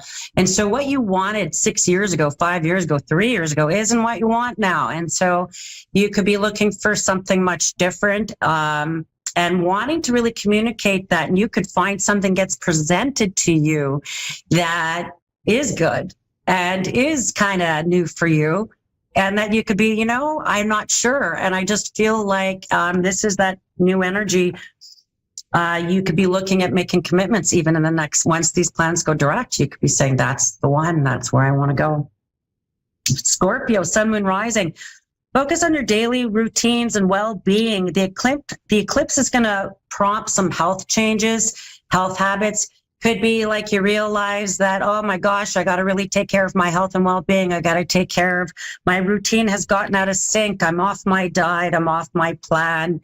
I haven't been as diligent as I know I have been. You could get on a new healing routine, medications, treatments, things that could be quite beneficial. You could be taking it serious. You could be making new commitments in terms of your wellness and very much so in the daily routine part of your chart, right? So the day-to-day, what cumulatively is adding up for you. And you could see some real rewards by looking at your daily routines. Sagittarius, sun, moon, rising, creative and personal expression, hobbies, things you enjoy, time to play. You could find that you're focused a little bit and over this next, 7 to 10 days. But even as these plants go retrograde, going over old projects you kind of left to the side, and you're like, oh, I can get back to that hobby. I can get back to that enjoyment. And it's about balancing work and fun. And, you might be feeling a bit spring fevered coming up soon. You could be feeling like you really want to get back to some old projects that you want to finish up before you move on to new ones, which I would suggest with this retrograde energy, not to move on to new things too quickly, because you could be going over old details. But this is a great time to finish up some old endeavors, projects, renovations, home pieces, hobbies, things you've been working on. Going back to old hobbies you've really enjoyed in the past. You could be getting back to practicing the guitar. You could be getting back to things that you're really wanting to enjoy again. Capricorn, sun, moon, and rising. Home and family matters take precedent. And so when I think about that, I think the eclipse also is about reassessing your living situation. And this could be about, you outgrew, you're too big for your britches there, Capricorn. It could be time to move on from a long-term career, move on from a long-term place of employment or long-term partnership.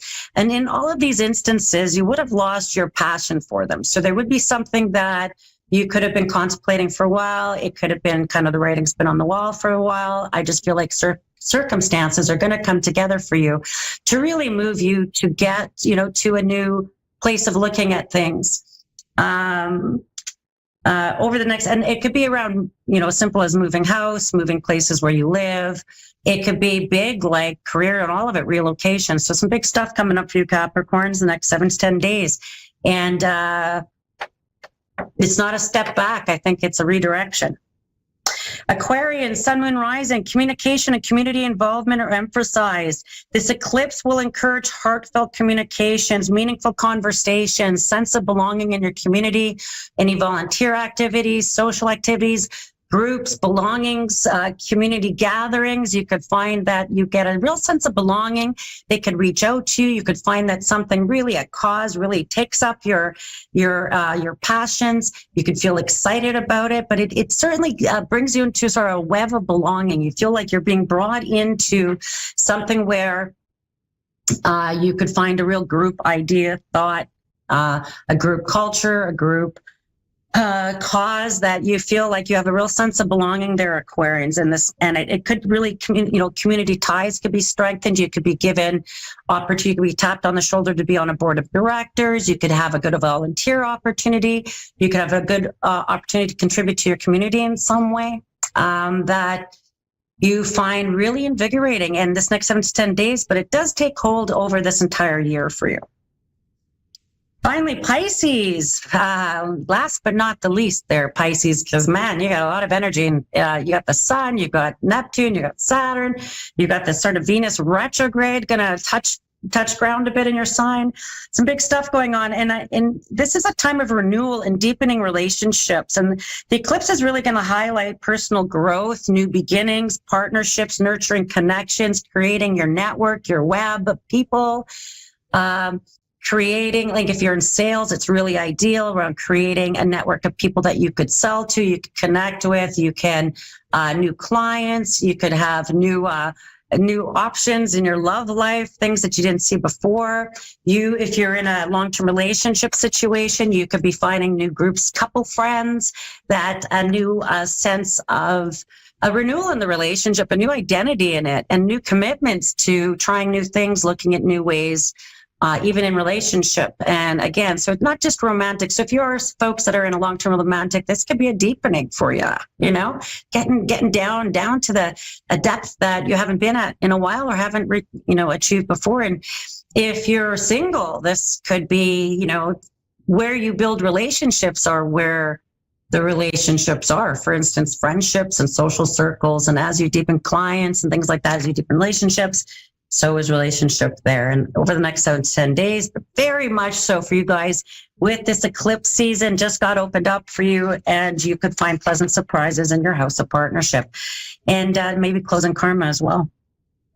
And so that's what I see. And you can find me at bernicebissonpsychic.com. And I read full time here in Winnipeg, Manitoba, Canada. And I'm also an artist and a psychic. I do both of that work together. And I am releasing an oracle deck very shortly. I do have a little pop-up on my website that I have an art show coming. I'm doing the formal release. May 14th is my art show. I'm just going to, so save the date. I'll be sending out more formal invitations. And from that, I'll also be releasing my oracle deck, which will be for sale then. And it's 44-card oracle deck, all on my own personal reflection and transformation through my paintings over the last 2 years, and all the guided messages from me through them. And I feel very passionate about this deck, and I hope you'll enjoy it as much as I do. Now we have a Melissa from Kentucky. Hello, Melissa. Hello. So my name's Bernice. People call me B. I'd like to be of service to you over the next 10 or 11 minutes. How can I do that for you? Oh, just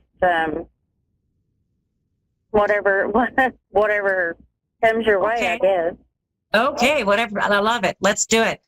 Okay, well, we'll work with your birthday for a little quick second. I do love astrology, and I do find it probably the most predictive.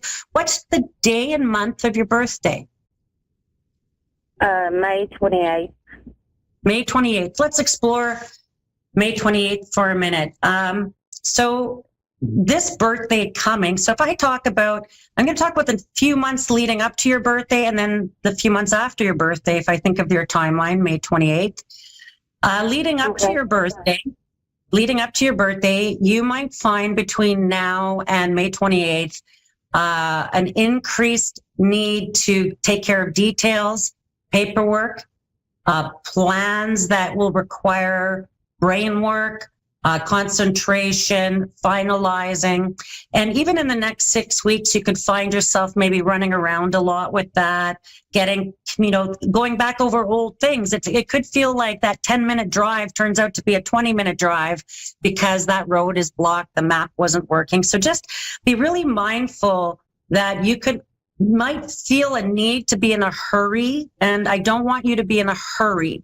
I want you to be methodical and thoughtful and mindful, because I feel like you might have this hurry-scurry energy that could crop up around you, people needing this right away and having to be here right away and there right away. And I feel like I want you to set your own timeline in terms of how you respond, how quickly you respond. It's going to really require you to put in structures with people and your appointment schedule. Don't overbook it. Give yourself lots of time. Follow up with any sort of communications that could be coming at you or ones you sent out and didn't hear back from. You could find that there's a bit of this going on the next 6 weeks, even starting, I'm going to say the next couple of days. You might find that suddenly it's a hurry up and wait and things get confused. And so I feel like your power is in slowing it down and making the list for the day. Don't overbook schedule, follow up with phone calls. So that might prevent a bit of confusion that could crop up the next little bit. Your birthday, just astrologically, is kind of a special one. And if I may, 528 together, if I add that all together, is 15. And 1 + 5 is 6. 6 is the whole point of where I was kind of going. 6 is your karma number. And in tarot cards, 6 is the lovers. And so you're heading into a cycle with your birthday. With that cycle, you have the sun entering Gemini. You'll have a new moon. You'll have Jupiter. And you're going to have Uranus, the planet Uranus, and coming in around 0 degrees, and as it enters in around your birthday and going forward to the end of 2025, that Uranus is a bit of an unexpected element. And over the next 7 years, it's going to reconstruct the areas of communications, but very much around identity and trajectory. And so you have the power of the planets this next 18 months, very much so starting with your birthday, around really setting a new trajectory for yourself. Anything around communications, technology, logistics, vehicles, mobility, moves, but they would be relocations. They wouldn't, so there's bigger changes for you, and you are the coordinator of them. They may not be your move, but you could be the coordinator of it. You could wind up, and particularly because the six is like having to pull opposing sides together to create harmony.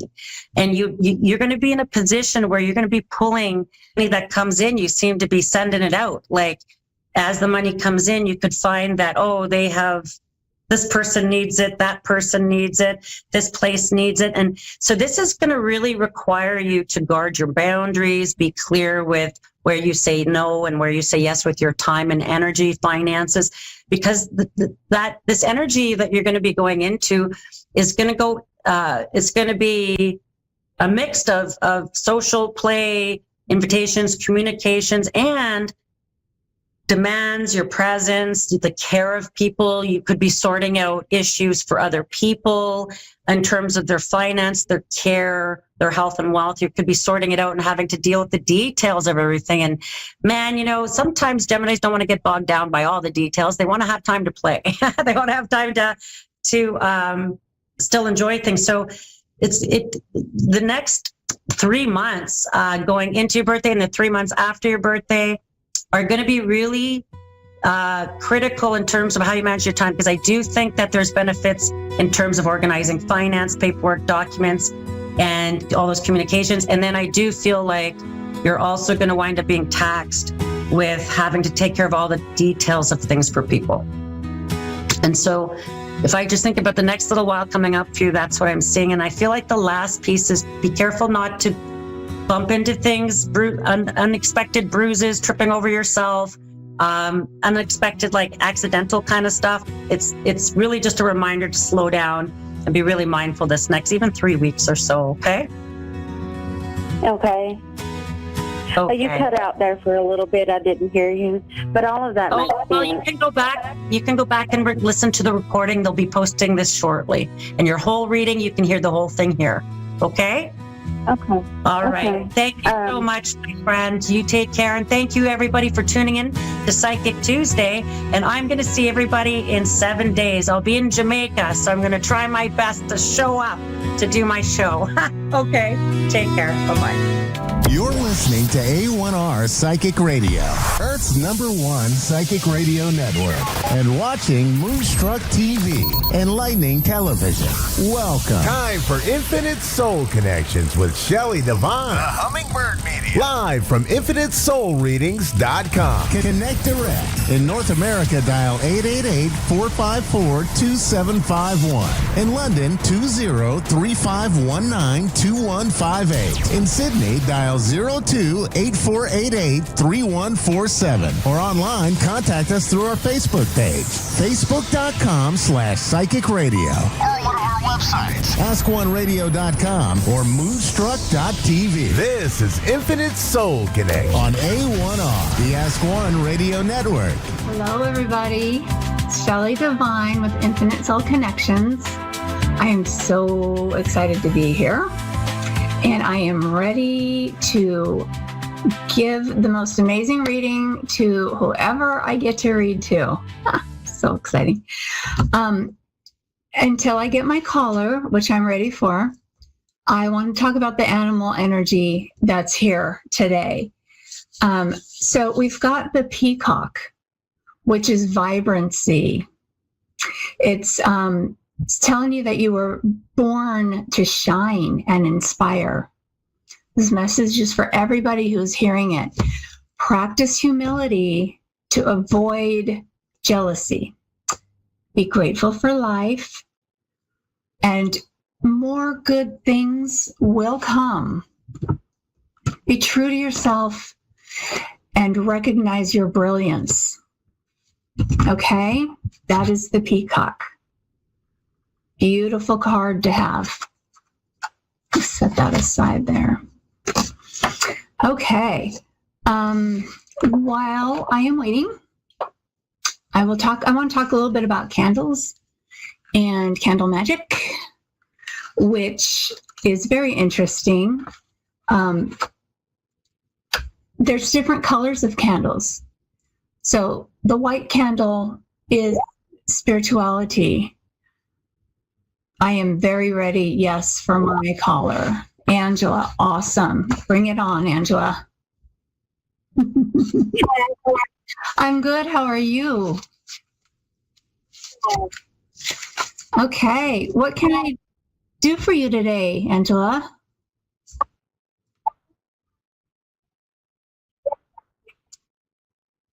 Yes, I am a very strong medium. It's actually my specialty. Okay. Can you connect that? Yeah. You want me to connect with a loved one? With my kitty that passed. Okay. Give me 1 second here.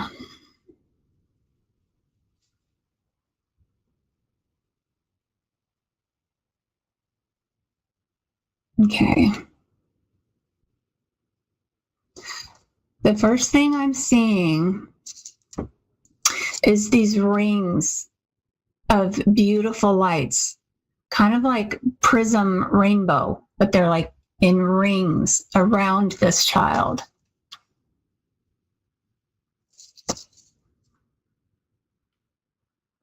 Oh, okay. Her name is Lindy. Yes, I was just going to say I've got a little girl here. Hi, Lindy. She says, hi, Mama.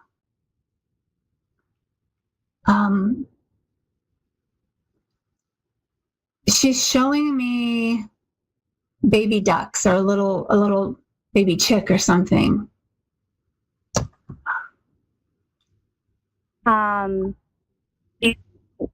Pass, like I still don't have the answer. Okay, I'm just waiting. I'm just letting her give me what she wants to give, and then I will relay. Oh, she's so cute. Sweet energy. Oh my gosh. There's dog. She says doggies. Does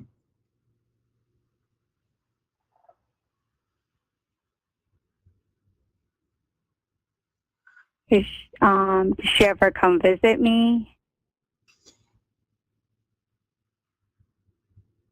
She's like, yeah, she's so cute. She says, of course, she's always around you. Was she kind of a little bit shy? Yeah, I was with people. Yeah. Okay, yeah, because she's kind of like doing this action, like, oh, yeah. So she is with you, but it's okay. She wants to show me something. So let me just give me just a minute here. Okay.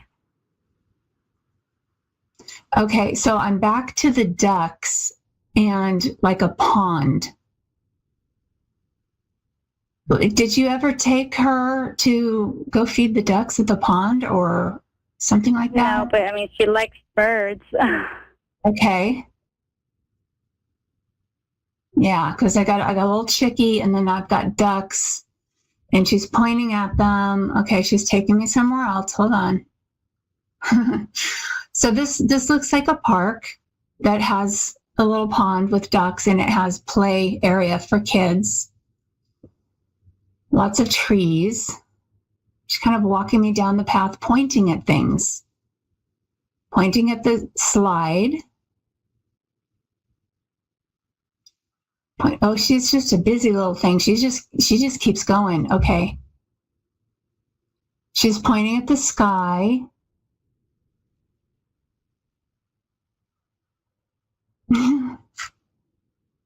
Okay, here's what she just said. She says, I'm up here, pointing at the sky. She says, but my mama can hear me. Do you ever hear her? No. Do you feel I her? always talk to her, like as if she's here. I'll just like talk out loud. Yes. Okay. Well, that could be what she means by mama can hear me. I think that you need to listen.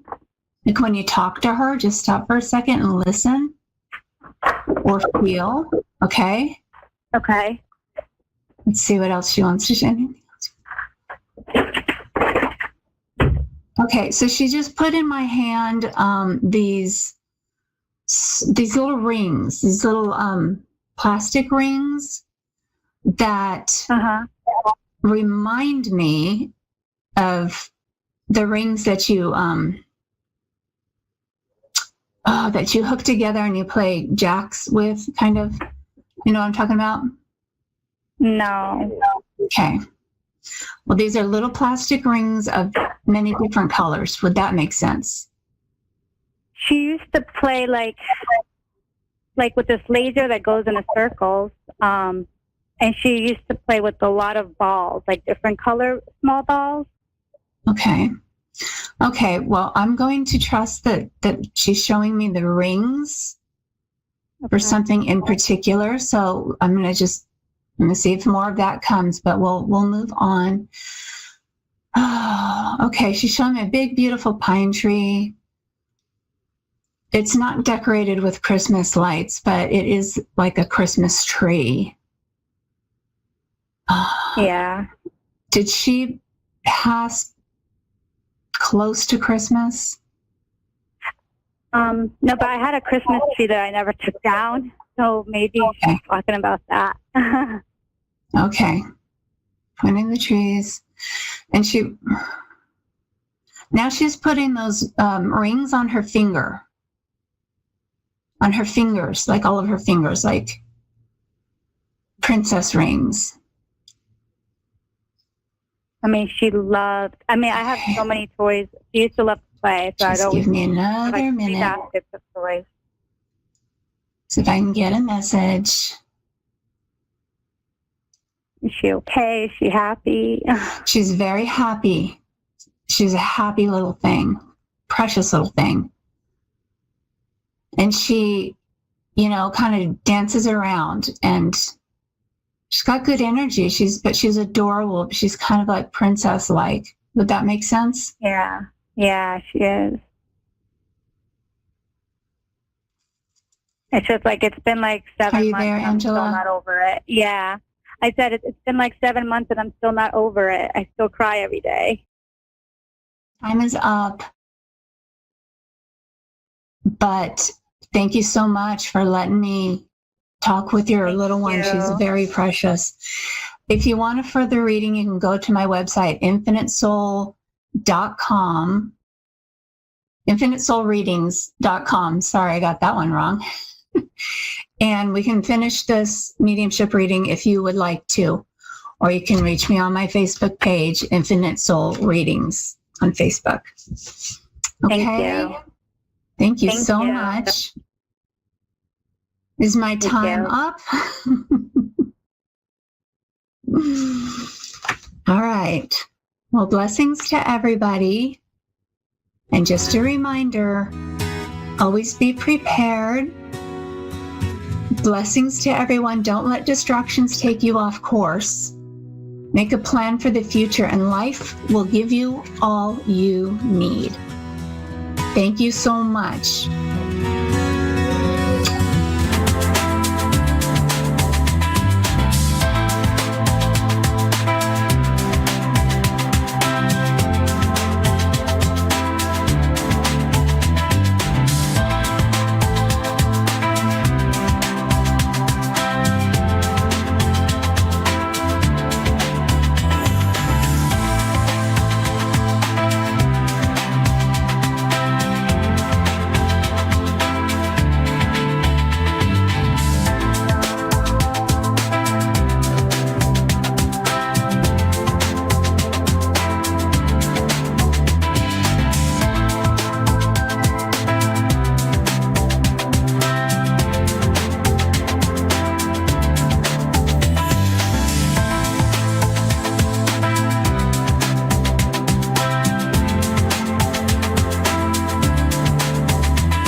listening to A1R Psychic Radio, Earth's #1 psychic radio network, and watching Moonstruck TV and Lightning Television.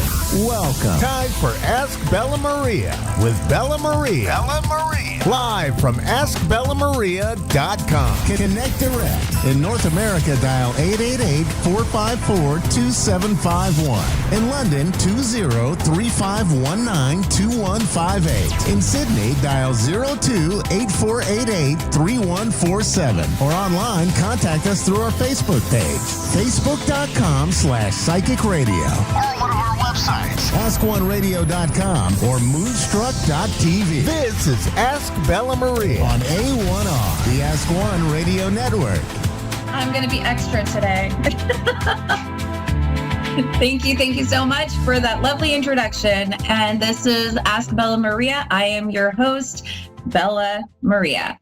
So a little bit about me. I know that you guys have seen me twice, and now this is my third show. And a lot has happened in this week. There's been, right after our show, I was called that my dad was not doing well.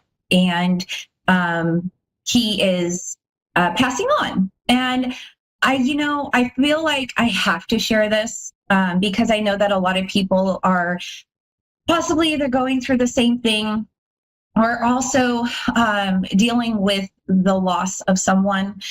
And it's tough. But for me, I think it might be a little easier because being a reader and a medium, it feels like I'll be able to still connect with him regardless of him being not here in the physical plane, right? Here on Earth. So I appreciate to all of you who have been praying and holding a space for our family.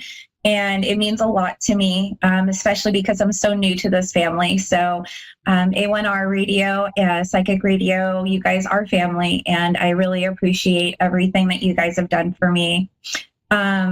Moonstruck TV and Lightning TV. Thank you for watching, all of the family there. You guys have been so gracious and very welcoming, and the views have been amazing, and I'm excited for more things to happen and to come. So I am not going to be doing a call today. I'm going to be talking about some different things, and my thing and my specialty is omens and superstitions and things like that. So we're going to be talking about the first thing is holy water. And a lot of people tend to kind of say, oh, it's nothing. But, there is something special about holy water. And so I wanted to share a little bit about that. And we're going to talk about also rose quartz. Okay, rose quartz. So this is my Lord's holy water that I use. And I usually do that to bless my board. So this, if you haven't, anybody who has been watching, this is my board and this is my pendulum here. And so for me, I use this to bless myself. I use the holy water to bless myself and my board and my cards. I have my angel cards. Okay, we'll go into angel numbers soon because I know people have been asking about angel numbers, but today is going to be about holy water. And I feel like it's so important because, it is kind of it is a protection. And I'm going to go ahead and read something. So if I'm not looking at the screen, I just want to let you know. I'm going to be reading this off of just some general websites. And I wanted to look things up because I was kind of curious. I always, being Catholic, I always had a understanding that, use the holy water, it'll protect you, but you don't really know or understand why, right? So holy water is a symbol of God's protection and love. It is used in many religious traditions, and in some traditions, holy water is used as an omen or blessing. And we're going to get into what is an omen and what is a blessing. And so an omen is an event regarded in a important or good or evil prophetic significance. So with this would be considered a good omen, right? And you would use it for protection. Now, a blessing is a prayer to ask for God's favor or protection. Grace said before meals, things like that. But the blessing in this case is asking God to do a favor or to have protection for us. And so by us using that and using the holy water, and some people will do the holy water will be like, you take it, you do name of the Father, Son, and the Holy Spirit. Or some people just do name of the Father, Son, and the Holy Spirit. Or some people just put it on the points of their wrists. I use it to bless even our couches when we're sitting on the couch, and I'll do it on the headrest. I'll do it on my door. I'll put it in, I'll sprinkle it throughout the house. Or if there's something like a new item that had come in, but it came in from somebody's older energy or things like that, I'll use that. Okay. So that is what it is. So it's either a blessing or an omen. Depending on how you are using the holy water is how you will be doing that. So in Catholicism, holy water is used to bless people, rooms, churches. It is a reminder of baptism when people enter for communion with Christ. Holy water is a sacramental, which means that it is a sacred sign of that signifies spiritual effects. Holy water is used to remove original sin and personal sin. In Judaism, in one ceremony, holy water was given to a woman suspected of adultery. The woman's reaction to the water would reveal the truth. In Islam, Zamzam water is considered holy water that can perform miracles, very similar to what Catholicism is. Muslims drink it for protection, blessing, and cure. It is used at weddings for mothers giving birth, babies, and sick people. Holy water is rich with symbolism, spiritual power. It is used to fight evil and spirits and limit the power of the devil. And so in this case, when I'm using holy water, this is from Lourdes, from France. Lourdes water is, there's a very big story on that. So if you want, you can always do some research. I will place that link down on the bottom. But Lourdes, young Bernadette, Saint Bernadette, she had been told by the Virgin Mary that this was going to be a healing water, and it was made for miracles. And so this was actually given to me, to my family, when family went over to Lourdes, and they brought the water back. And so I used this for that specific reason. So for me, I like to use it as a blessing and an omen. I think that is a good omen. I think it is something to have. It's like that extra protection that you just kind of need. I mean, I have, my cross, and I also have, we haven't talked about this yet, but we also have the horn. And in Italy, because, being Sicilian, in Italy, that is something that's like really important, is to have the horn, just like the mala oikyo, or the evil eye with Israel. So everybody has their special things and the blessings and all of that. I did this. I even used it for my dad when he's right now he's still going through his process, but he has, the cross that he's holding on to, and he has the holy water. We put that on him, and he was blessed by the priest. So with that being said, I just kind of wanted to share, something about, how I work and what I do to protect myself and to allow myself to be able to do readings and be more protected, so that I can actually use God and Jesus and Archangel Michael. And Michael is another protection all in its own. He is there to protect us, because he works with, the people on earth. And so he's on that kind of level and that frequency. So with that being, all of that being said, is that, you can use whatever you feel. Some people use ammonia to rid off curses, things like that. I use holy water. That's mine. We also use certain different things, like if you want to bring in, wealth and all of that and protection, use cinnamon sticks. So there's so many cool things, so many different things that you can use while you're doing your sessions and working with people. That is something that I help with those who are looking to do sessions where mentorship is involved. And so that's something that you can, look at on askbellamaria.com. We're going to go into crystals. Now, I think that, God has made this beautiful earth.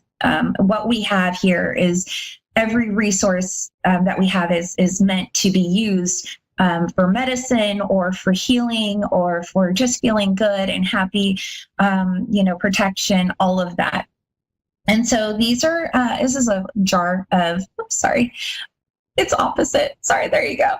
This is a jar of rose quartz, and rose quartz is known for healing. It is a stone that is unconditional. So if you are having a hard time sleeping and you're with your partner, significant other, husband, wife, whatever it is, you can put that underneath the mattress. And that helps. So you can spray on your holy water, and then you can also do the rose quartz underneath the mattress. And when you put the rose quartz underneath the mattress, it emits a strong vibration of love, and it helps it helps supporting emotional and relationship healing. So it also inspires compassion and gratefulness and appreciation. So with using the rose quartz, you have to always remember that it does absorb the energy too. So you always might want to clean it maybe once a month, or depending on how hard of a emotional time that you guys have had in the home, by clearing it and using the holy water, just spraying it on, it can help that too and diffuse the issue. Also, you could always put them in into the moonlight or running water, like a river water or something of that sort, or you just envision it to clear it. Okay. You could also put it with citrine, and the citrine would disperse any negative energy or any energy that has been attached to that, and it constantly cleans it and clears it. Okay, so citrine. All right, we have 60 seconds. So I wanted to say thank you to all that we have such a short time on this earth. So if there is something that you need and you want to ask a question, please feel free to reach out to me. You can reach out to our family here on A1R Radio. Constance or one of the producers will be able to help us get those answers to you. And also, I want to go ahead and I will incorporate a card in the thread below after the show. Okay, so I really want to say thank you so much for being here, for watching, and for being open to learn different things.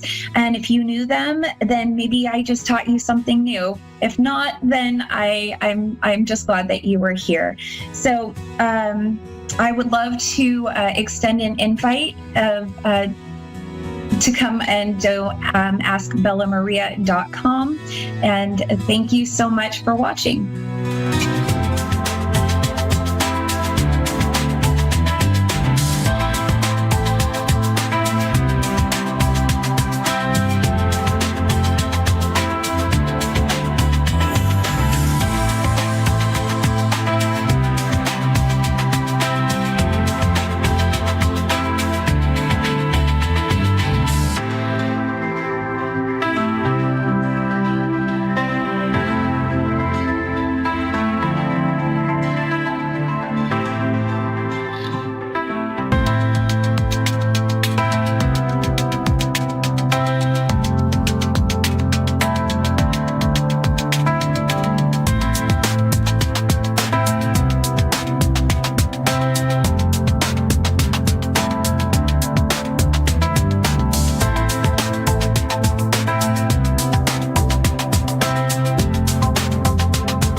Psychic Radio, Earth's #1 psychic radio network, and watching Moonstruck TV, enlightening television. Welcome. Time for Angelic Insights and Healing with Margaret Phillips. Live from AngelsAlwaysAroundUs.com. Connect direct. In North America, dial 888-454-2751. In London, 20-3519-2158. In Sydney, dial 02-8488-3147. Or online, contact us through our Facebook page, facebook.com/psychic radio. Or one of our websites, askoneradio.com or moonstruck.tv. This is Angelic Insights and Healing on A1R, the Ask One Radio Network. Everybody, happy Tuesday. I hope you are having an awesome day. For those of you who don't know, I am Margaret Phillips. I am the owner of Angels Always Around Us. And welcome to Angelic Insights and Healings. So, while we are waiting, let me do a little housekeeping upcoming event type thing for you. First of all, if you need to find me, you can find me on my website, which is AngelsAlwaysAroundUs.com. You can find me on my Facebook page, which is also Angels Always Around Us, or you can find me on Instagram at Angel Margaret P. Also on Facebook, I have a great Facebook group called Angelic Inspiration and Guidance. I do little mini videos during the week there. I do card readings on Monday. I also do card readings thrown in here and there during the week as spirit suggests to me. I also do angel education in there. Crystal education is a place to get support and ask questions. Just a great place to be. So if you're on Facebook already, head on over to Angelic Inspiration and Guidance and put in a join request so you can become part of our angelic community. Every Tuesday at 4:30, I am here on A1R Psychic Radio. Busy week this week. Oh my gosh, lots of healing taking place this week, folks. So Wednesday, tomorrow already, I will be at Empowered Life Coaching in Bluebell, Pennsylvania. I will be there with Pranic Healing of Bucks County. Come on out. We're going to do the meditation on the Twin Hearts, followed by some mini pranic energy healings afterwards. If you have never experienced a Twin Heart meditation, I strongly suggest you do. Again, that's tomorrow night at 7 o'clock at Bluebell, Pennsylvania. You can check out my Facebook page for more information on that. Real quick also, before we get to our caller, this weekend is the Awaken Expo in Plymouth Meeting, Pennsylvania. We will be there Saturday from 11 to 7, Sunday from 11 to 5. Come on out. The expo is free. There's plenty of great talks. You can come get some education, mingle with some like-minded people, learn some stuff, maybe even get some questions answered. You know, there'll be plenty of healers there you can talk to, including myself, doing healings, doing readings. There's going to be all kinds of great vendors there selling some awesome stuff. The workshops at the Awaken Center are free. And, you know, that is this weekend already. So come on out and join us at the Awaken Expo. Again, you can find more information about that on my Facebook page. And Lula, how are you today? I'm doing well. How are you? I am good, thank you. How can I help you today? Hi, yes. Actually, I was calling to find out what do you see for me, like, in this year? Do you see, like, a new job coming, a move? Sounds like somebody's getting anxious and ready to go somewhere. She just doesn't know where. Would that be accurate? I mean, right now, I mean, like, I live, you know, like, near Rittersville, Pennsylvania. Mm-hmm. But, like, I was thinking about, like, move, like, when do you see, like, buying my own, you know, property? Okay. Well, a couple things. First of all, I'm excited for you for these cards. These are great cards. So we're talking about you moving. And look who comes up. This is Isabella. And she comes to let you know, yes, the timing is definitely right for a new adventure. She says a happy outcome is going to follow and exceed your positive expectations. So you are perfectly on the right path. You feel restless. You're thinking about moving because that's where you're supposed to be right now. It feels like within the next 6 to 8 months, you could move. Some people say, you know, that's a long time. Some people are like, well, wait a minute, that's way too quick. Yeah, it is. No. Yeah, Know that the angels are putting tons of stuff on your path. They're taking the stuff that's going to be obstacles out of your path and putting all good stuff and clear pathways in your path. Our next card comes to remind you that you are a light worker. You are meant to help people. You are meant to help spread good in the world.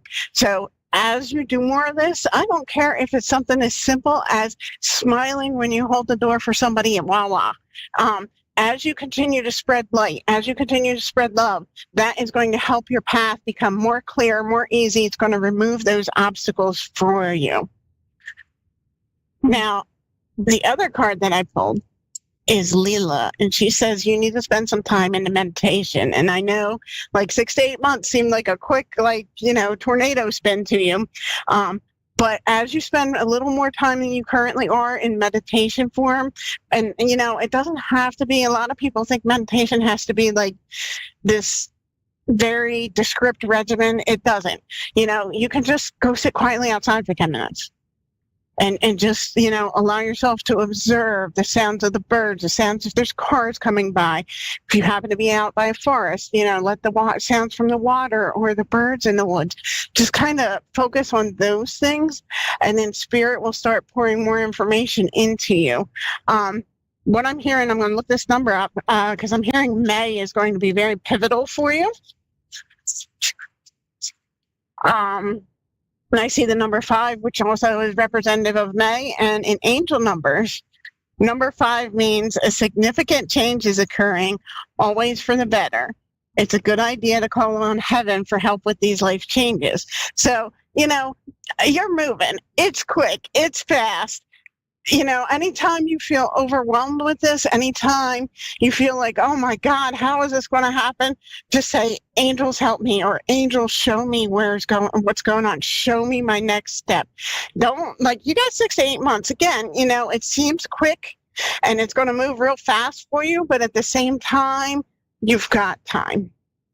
So, but what about, but I mean, it's because I want to purchase a property, or their landlord is going to tell me to move out. No, this is all your decision. This is not anything that is going to be forced on you. This is Spirit blessing you with the opportunity to move. This is Spirit blessing you with good things. With this move, I see more financial freedom for you. How about the new job? Do you see a new job coming, with more money?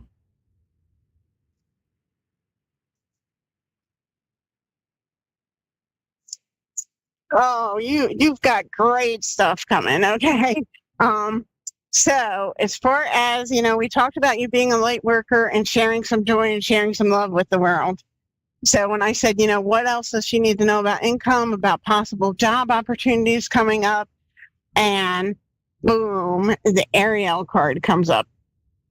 And Ariel comes to us when we are about to have a boost in spiritual experiences. For some people, it's a little boost. For some people, it's like a huge jump, and they're like, oh my goodness, what happened?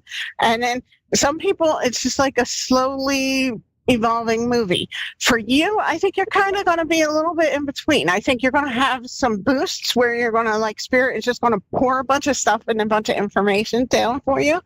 And then you're going to have sometimes where Spirit's like, you know what, we hit her pretty hard last week. Let's just give her 1 or 2 items of inspiration this week. But it's all going to be good. And as you allow yourself again to meditate and to spread that love and to be in contact with your gifts that are coming through, it's all good. It's going to allow you, again, is that within 6 to 8 months as well, or sooner than that? Yes, ma'am. You are going to have lots of life changes in the next 6 to 8 months. For the better. All for the better. Yes, all for the better. I see you getting a different job. I see you kind of supplementing some stuff. I see you helping more people. Around what month? I'm sorry? Around what month do you see me helping other people? I see it kind of as a collective building type thing. So I see, again, as you start to just do simple stuff, like, make that conscious effort to smile at people when you're holding the door or walking, or say hi to somebody as you pass them on the street. You make those tiny, small conscious efforts more often. Because Spirit's telling me sometimes you do it anyway. But if you do it and like literally make a conscious effort of it more often, it's going to help. Well, I mean, it makes sense because I was thinking about working like in a assisted living, like with elderly. Mm-hmm. I think that's going to be great. And something else you can do too, again, up to you, up to your thing, but just to make you aware, you can be like a direct support professional or a caretaker and help people who are disabled too. So, and sometimes that just might look like taking somebody out to the movies who doesn't have transportation, who maybe just needs a little supervision or some assistance or something while they're out in the community. There's lots of things you can do. I definitely feel like helping professions is where you're going to go next. And again, all this is going to be pretty quick. All this is going to be very fluid. It's kind of just, it's almost like a river that's going to flow and take you to your next part of your journey. It's so awesome what I see for you. I don't see a lot of obstacles. Again, I see the angels just moving stuff. They're like, you know what? She's done this already. She's been through enough. Let's just give this woman a clear path and let her have some peace. Okay, and everything looks good with family? Yes, I will double check. I'm not hearing anything. I'm hearing a lot of peace, a lot of happiness. I'm hearing a lot of financial freedom for you. And again, it's going to be a gradual resistance.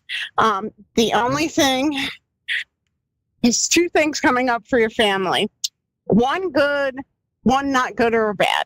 So the first one is Crystal. She's coming up to tell you to have faith and hope because good things are on the horizon. So, I know I'm just a psychic on a radio show and I probably don't matter a whole lot from Adam, but if you're having trouble, you don't think you can make it, you don't think that this good thing is going to happen, be like, oh, that psychic Margaret said she's going to happen. She believes it, so it must be going to happen. Because I'm telling you, what I see is good stuff for you. And again, I don't see, the angels are moving all kinds of stuff out of your path. Lots of us have stuff put in our path, or we put stuff in our path that kind of makes it hard. The angels are like, she's done. She needs a rest. She needs a break. So let's move this stuff out for her. This is all good. Just with your family, the other card that came up is Gabriel. And again, not a good or bad card. This is just, what it is card. Gabriel's just reminding you when it comes to your family to try to be an effective communicator. If your family struggles with that, ask Archangel Gabriel to help you communicate effectively, help everybody's emotions to calm down, and allow people to hear and feel what the other person is speaking and experiencing. Okay, so it's not really like bad or good, no. In other words. No, it's just, yes, it's just a reminder to kind of be mindful of how you're communicating with people, because again, your job's going to change, your home's going to change. So you guys are going to be a little emotionally turbulent, but it's not like a huge thing. Again, this is all good stuff. I see all positive stuff coming for you guys. I see, I wish you could feel the relief I see for you, this summer. It feels like somebody's just taken, 1,000 pounds off your chest. It's going to be amazing for you. Just keep on the path you're doing, keep spreading that love and light, and all will be well. Okay. Thank you. I hope that was helpful for you. Yes, you were very welcome. And I appreciate you joining us today. We are just about out of time. Again, if you guys want to find me online, you can find me at my website, Angels Always Around Us, or check out my Facebook page, Angels Always Around Us. I will see you guys next Tuesday, and have an awesome day.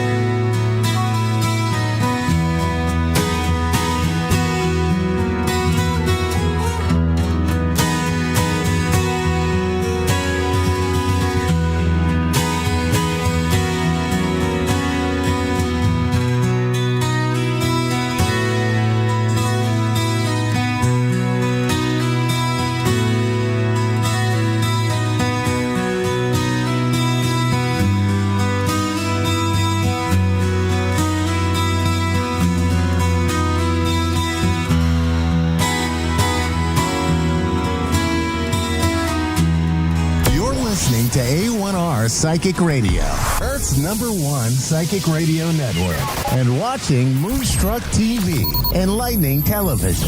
Welcome. Time for Insights with Solaris with Jennifer. Live from Solaris.1. Connect direct. In North America, dial 888-454-2751. In London, 20-3519-2158. In Sydney, dial 02-8488-3147. Or online, contact us through our Facebook page, facebook.com/psychic radio. Or one of our websites, askoneradio.com or moonstruck.tv. This is Insights with Solaris on A1R, the Ask One Radio Network. Hello, everyone. Welcome to another episode of Insights with Solaris, where I'm your host, Jennifer, a tarot reader for over 10 years, but I'm certified in over a dozen healing modalities. At the end of the day, I always say I'm just a channel of spirit. So regardless of what classes I've taken, I am giving messages for those who find me. And as we're talking about messages, I always like to start out with a message with the collective.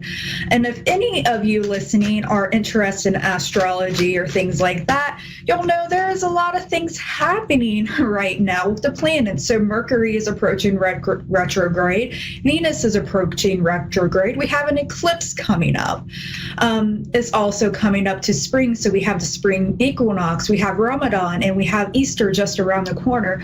But whatever you believe in, the themes are the same, as it's coming together as a time of rebirth and renewal. So we had a lot of months of stagnation, like from July up into this point, of July of last year up to this point, there was a lot of stagnation. And so now we're picking up more energy.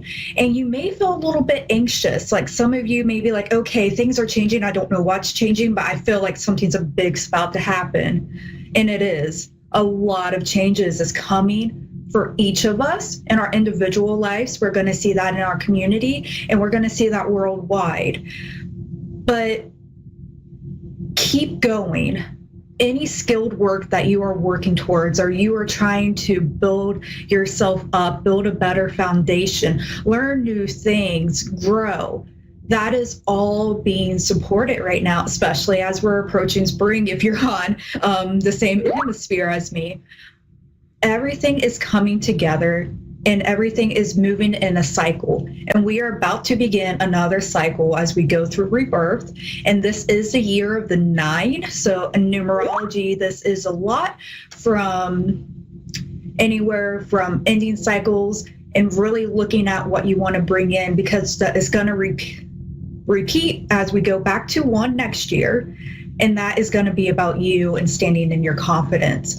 So it's going to be a lot of changes coming up. So hang in there. So even if you do have a little bit of worry or anxiety, know that it is going to be okay. There's just going to be a little hiccups on the way.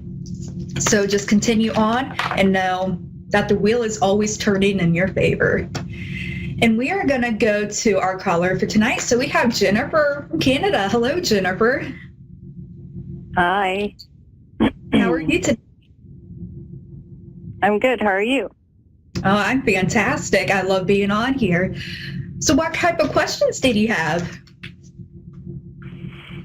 I don't know. I guess I'm kind of in limbo to understand what I'm supposed to be doing as my purpose, my life purpose. And I feel like I'm losing my direction in life, I guess.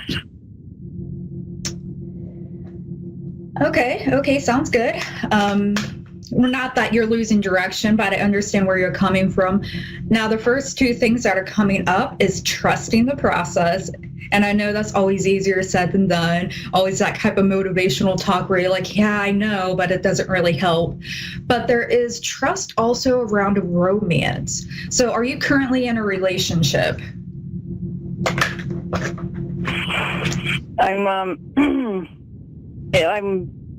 It's complicated. Yeah. I'm seeing a little bit of back and forth here, a little bit of conflict. That's fine. Things happen. All right. Why I'm bringing this up, because this is kind of attached to your outlook on life. So whenever we're in complicated situations, any type of, whether it's relationships, friendships, all interactions we have with another person, we are exchanging energy to some extent, whether that's just a hello, giving compliments, or like, hey, I like your shoes. It's still a transaction that we're doing. And it seems like this particular energy, it's not bad, not good. It's just the situation that you're in, and that's okay. But it is it's making you more confused. All right. So if you continue and work a little bit harder to help clarify the situation, the rest of it's going to begin to unfold as in your direction in life and make it a little bit clearer. So it's not just about your sole purpose, if you want to call it that, but it's about making sure that you feel fulfilled. And at this time, you're feeling lost because that fulfillment is not there emotionally. And so it's just causing all this confusion. And so why we have that kind of disappointment energy in like the past situation going into the present, I really love that you have a lot of strength around you. You have a lot of inner strength too, and grit. You also have a lot of friends around you, or people you can really count on to help you through all situations. And even though like sometimes you may not want to reach out all the time, the people are there waiting for you. And if you haven't in a while, I would say go ahead and go have a drink with your friends, or just go out and get something to eat. Do something to bring that together, to bring a little bit more joy back in, to allow that disappointment energy to just flow away for a little bit and come back to yourself. Underneath all of this, your wishes are coming true, your concerns are fading away, and you're getting joy back in life. And I'm seeing in the higher position, what we're coming forward to is a form of karmic cycles coming to an end, which is a very good thing, especially if you want to move forward in your life path. So as you're clearing out these karmic cycles, especially regarding relationships, again, it doesn't have to be a bad outcome, or it's just, okay, this is a situation or something to learn from it, may turn out very good. We may have to walk away. That has not been clarified yet, but what is being clarified is that you are learning something, and this is learning your inner strength to become you again. And what I mean by that is becoming you, yourself, is knowing what you stand for, having strong boundaries, and really stepping up and enjoying all parts of your light. If you remember, when was the last time you really laughed hard, or you had your favorite food, or you sat back and you created a big comfort meal just for yourself, or you just slept in an extra 10 minutes. It's those things that you should consider bringing more into your life of, because that physical sensation does bring you some emotional fulfillment. And again, this is a lot about that lost direction, is there is a lack of emotional fulfillment. So really stepping into your feminine energy as well, going in and allowing yourself to receive, is going to help you find that path where like, okay, now I'm ready. So there is a lot of nurturing energy around here. So this could be, let's see, giving a lot of advice to somebody. I do see a soulmate type connection being solidified in your future. It's not going to be straight away. There could be two conflicting energies coming in, so two different types of men. But ultimately, this energy is going to bring you a lot of fulfillment, because there's this motherhood feeling. You don't necessarily have to be a mother, but that nurturing energy is really shining through you, and your soul feels happy when you have that emotional fulfillment, because when you're happy, you just share it with everyone. Like it would be like the stereotypical grandmother is going in and you're baking cookies for your grandchildren. It's that same nurturing energy. It's just love. It's simple. It's love. And that's what your soul is calling for you. So you have a lot of options. Like there's not one set thing. So like, this is the best thing that you can do for your soul purpose. It's not about that, because for you and for your soul, it's about love. It's about being happy and enjoying your life. And a lot of people are like, oh, that's simple. It's hot. Not. It's kind of hard when you're more vague out there with your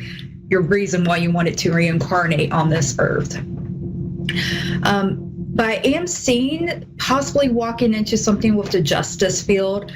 This could be a variety of things, helping people with contracts, with taxes, or going into the courthouse and getting a type of federal job. Whatever that is, it is a cycle coming back. So if you had like a family member, like an uncle or a father who worked in law enforcement of some type, you may start getting a little bit of information like, maybe I want to step into that. Social justice as well, I'm hearing that. That is still mostly about karmic cycles, but if you're interested in that law enforcement field, that is highlighted here as being successful for you.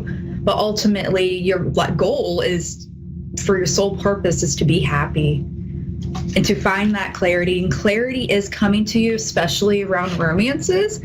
And I just want you to know that you are showing up as the Empress. The Empress, as the tarot card, is a fantastic feminine energy, nurturing, loving. She also understands her worth. So if you're messing around and you're in this complicated situation with somebody, stand back into your power. Say, okay, what do I want to do about this? Okay, do I want to continue to nurture this relationship and try to work through it?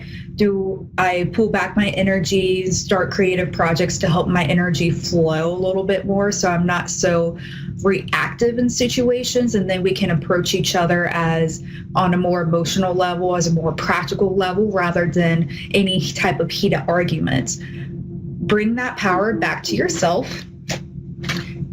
and bring in your family too. Spend more time with your family over the next couple of weeks if you're able to.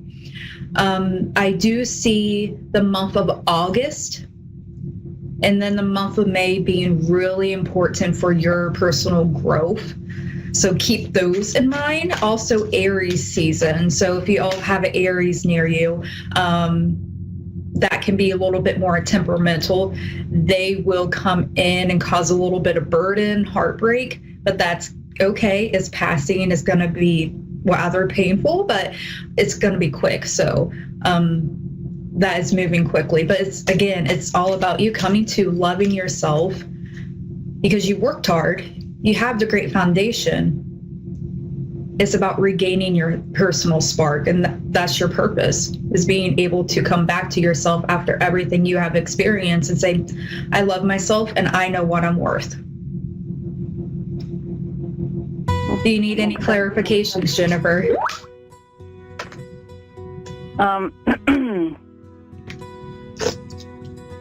Well, it's interesting that you said the law field, just because lately, I don't know why, but I started thinking like paralegal or something along that line, because it's still helping people. But I'm very confused because I like helping people. I went through for massage therapy. It didn't necessarily work out the way I wanted it to. I'm just finishing my life coaching course, and I really do, because people come to me with all their stuff all the time, and I'm like a mother hen, and I do listen, and I guide, and I help. And consider that law enforcement. We're almost out of time. Consider that law enforcement, and particularly divorce court or with children, helping those being released from entrapment is really important. So if you can get into there, that law enforcement will help you because you got the empathy and you have the skills for it.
to A1R Psychic Radio, Earth's #1 psychic radio network, and watching Moonstruck TV, Enlightening Television.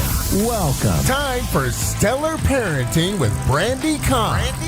Live for BrandyCahn.com. Connect direct. In North America, dial 888-454-2751. In London, 20-3519-2158. In Sydney, dial 02-8488-3147. Or online, contact us through our Facebook page, facebook.com/psychic radio. Or one of our websites, askoneradio.com or moonstruck.tv. This is Stellar Parent on A1R, the Ask One Radio Network. Happy Tuesday, everyone, from Houston, Texas. Welcome to Stellar Parenting.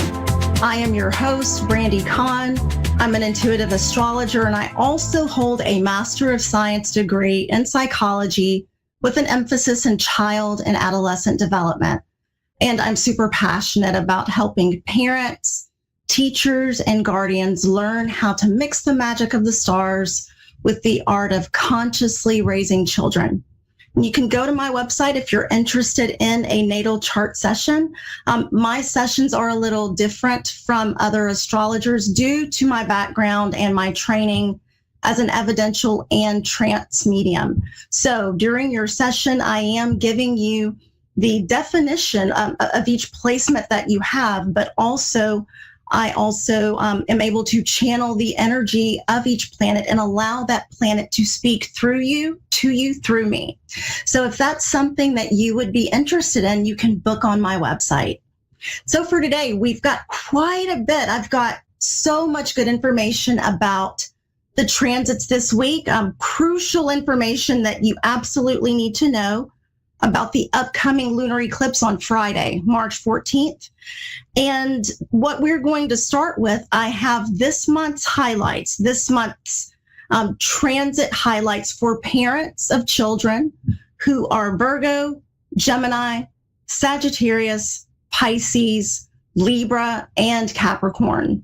And the reason why this is important for you as a parent to know what's going to happen in your child's life, because then you are able to much better support them and guide them through any difficulties that they might experience over the next few weeks. So that is where we will begin. I'm going to start with Pisces. So if you are the parent of a child who in particular has Pisces rising, or you can also use this for Pisces sun, okay? This is what your child will be going through for the rest of the month. So they may be rethinking how to handle their money, their allowance, their savings. They might start questioning how they're spending, and they might actually ask you for more financial independence. They might want a little bit of independence from you in this area over the next few weeks. And don't be surprised if they are feeling a little bit frustrated, if there are delays with them receiving the money that they expect, like for chores or as an allowance. But this is really a good time to help them build better financial habits like budgeting and goal setting, while also teaching them patience when things don't happen immediately like they expect. Now, aside from finances, they will also be reevaluating their friendships and relationships. So they really might start to question, and this is in particular for teenagers, they really might start to question who truly values and respects them. And there could be some social tension within their circles, okay? So this is an opportunity to talk to your child about self-worth, boundaries, and making sure they surround themselves with people who uplift them. Very important. Now, if your child is feeling really sensitive or unsure of themselves, remind them to be gentle on themselves and just to really feel their emotions. If they express a sudden urge to change something like their appearance, like so maybe they want a drastic haircut, a new piercing, or a complete wardrobe overhaul, ask them to wait until Venus retrograde is over. Otherwise, they might regret some of the decisions that they make during this time, and they might feel the need to redo them later on. Also, as Mercury retrograde picks up in the second half of the month, there could be misunderstandings around money around finances, around allowances. So, make sure that communication is open between you and your child. But by the end of the month, there is a fresh start coming with finances due to the solar eclipse, okay? So maybe your child will have a new savings plan. Maybe they'll have an unexpected financial opportunity come up, or maybe they will have a shift in their perspective and they will start feeling more confident about how they handle their resources, okay? Now for Sagittarius rising, your child may be a little bit more reactive or impatient over the next few weeks. And you really might need to practice extra patience and open communication. So if they are involved in creative projects, if there are teams that they play on, if there are hobbies they are involved in, progress might feel a little bit slower than usual. Okay. And instead of pushing them to move forward quickly, really encourage them to use this time where things have really slowed down quite a bit to refine their ideas and approach things more thoughtfully. Now, at the same time, they might feel the need to go back and reconnect with some of their old friends. Okay. And this could be an important period for mending relationships or gaining closure.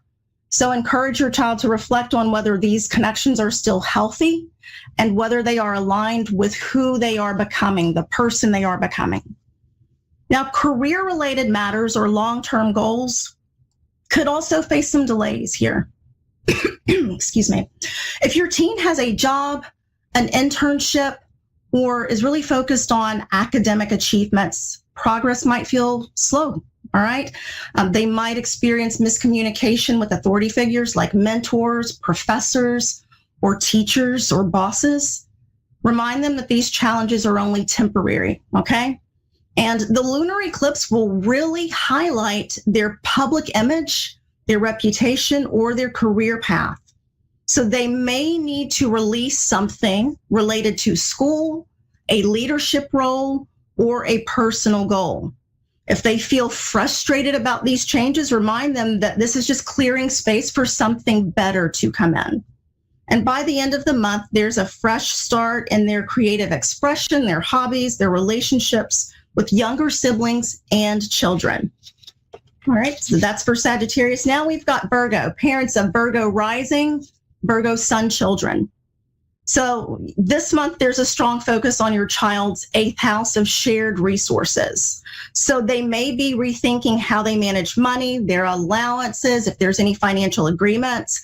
And if they're old enough to have a job or savings, they may need to reassess their spending, if they have any debt, or if there's any shared financial responsibility.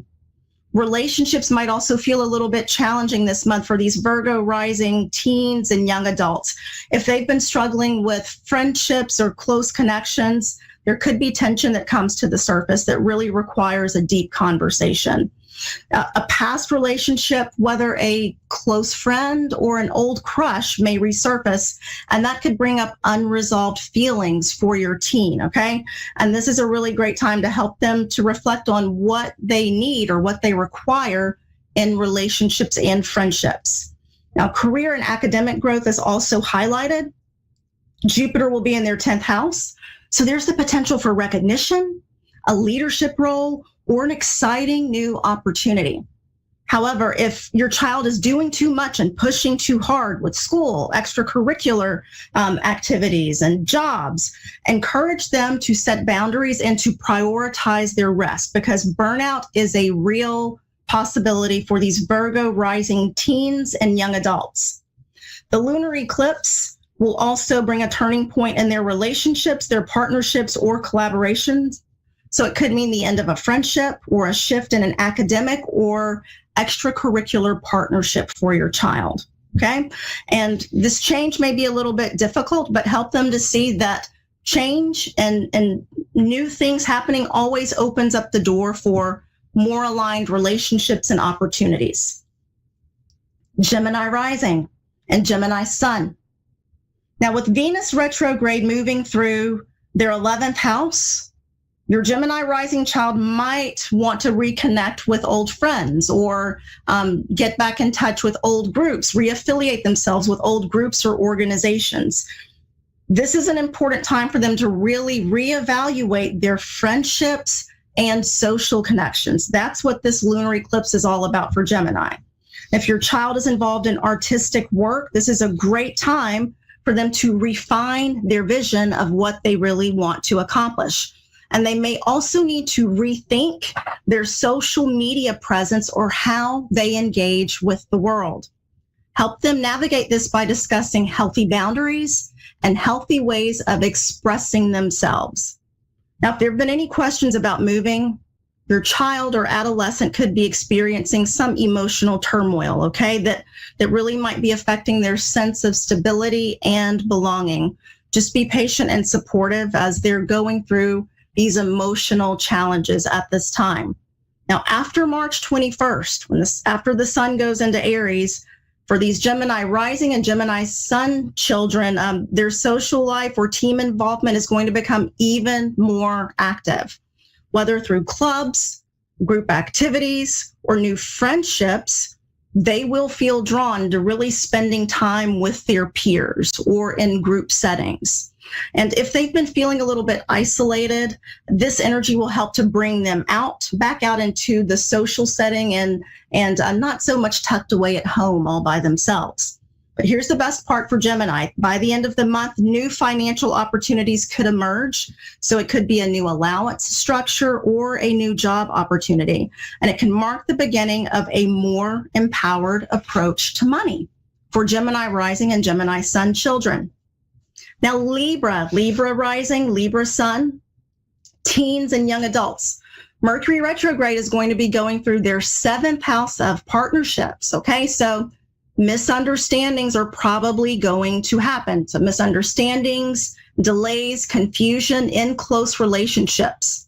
So it could be with friends, teammates, or even teachers. Your child might feel like they are not being heard or that communication is just really off. Old friends might pop up again, either for closure or a second chance. But this month is not only about friendships for Libra, it's also about collaborating in a group or a school partnership. So encourage your child to be clear with their words and to ask questions when they're not sure about something, and to avoid rushing into a commitment that they might later regret. The lunar eclipse for Libra could bring an ending to a job, an activity, or a responsibility. So if something in your child's schedule has been a little bit overwhelming or unfulfilling, the eclipse may push them to really let go and make space for something better. Here's the good news for Libra, though. By the end of the month, a fresh start emerges in their relationships, whether it's a new friendship, a strengthened connection with a friend already, an older friend, or a powerful new collaboration. They'll really start to get a sense of the people who belong in their life. And finally, Capricorn rising, Capricorn sun children, teens, young adults. So this month is going to be all about home, family, and having a sense of stability for these children. They'll be in a reflective period over the next few weeks where they're really reviewing and rethinking their foundations and their personal and their academic life. So Mercury retrograde is going to be going through their 4th house of home and family. So unresolved issues related to home or family dynamics may come up again. And your child may feel more emotional about things that happened in the past as they are remembering. And this could be a good time to encourage an open conversation about their experience. If there are unspoken tensions within the family or amongst siblings, this retrograde period really gives you the opportunity to try to work through these. So keep that in mind. On a practical level, your child may also be focused on changes at home. Maybe they're redecorating their room. Maybe you guys are renovating, or maybe they're just reorganizing everything. So if they've been asking for a change in their room or their routine, they might feel motivated to make those changes right now. But also remind them Mercury retrograde can bring some delays. So we've got to have some amount of patience with anything that we are redoing right now. And at the same time, they're going to be reevaluating their goals, their sense of direction. They might even be questioning their academic path, their extracurricular activities, or their long-term aspirations. But this is also a great month. And with the family, there could be some financial tensions that come up, some problems with budgeting. Maybe mom or dad, we feel a little bit strapped for cash a little bit, and your child might be concerned. So it's a great time to teach your child patience and mindful decision making when it comes to spending money, teaching them to avoid impulsive purchases that they may later regret, and not spending money on things that don't really align with their needs. So by the end of the month, though, this is what I love. There's a new beginning in the home, family, or living situation. There could be a change in the family dynamic or a fresh perspective on what home means for your child, okay? So keep that in mind, parents of Capricorn Sun, Capricorn Rising children.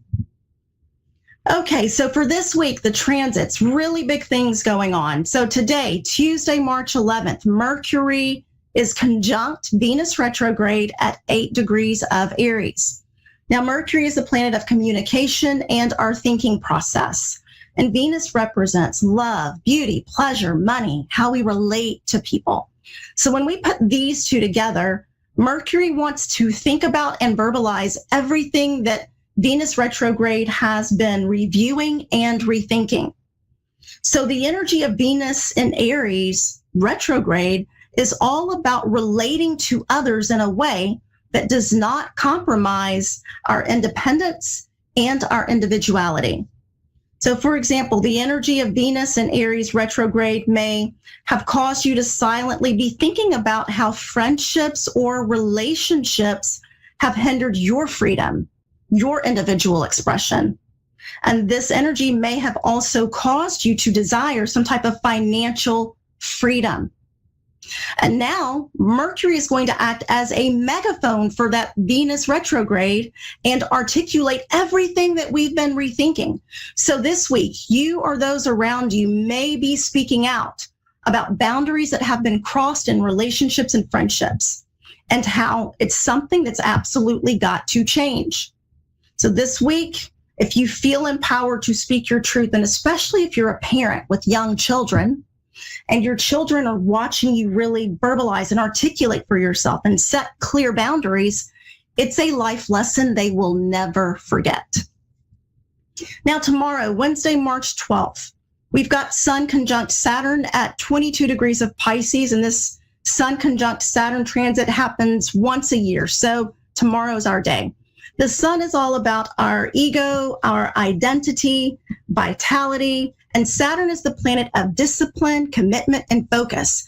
And Saturn can teach difficult lessons if we lack structure. So when we combine these two powerhouses, you might be feeling really serious about where you are going and very focused on what it will take to get there, what it will take to succeed. You may feel determined to put in the difficult work to make it to where you want to be during this time, okay? Feeling like you really want to buckle down and get it done.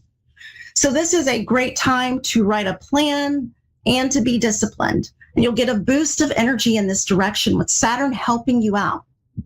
Also, if you've already been putting in the time, the effort, and the commitment with your goals, especially goals related to creativity, spirituality, or healing, there may be something that happens that really validates your hard work and your dedication.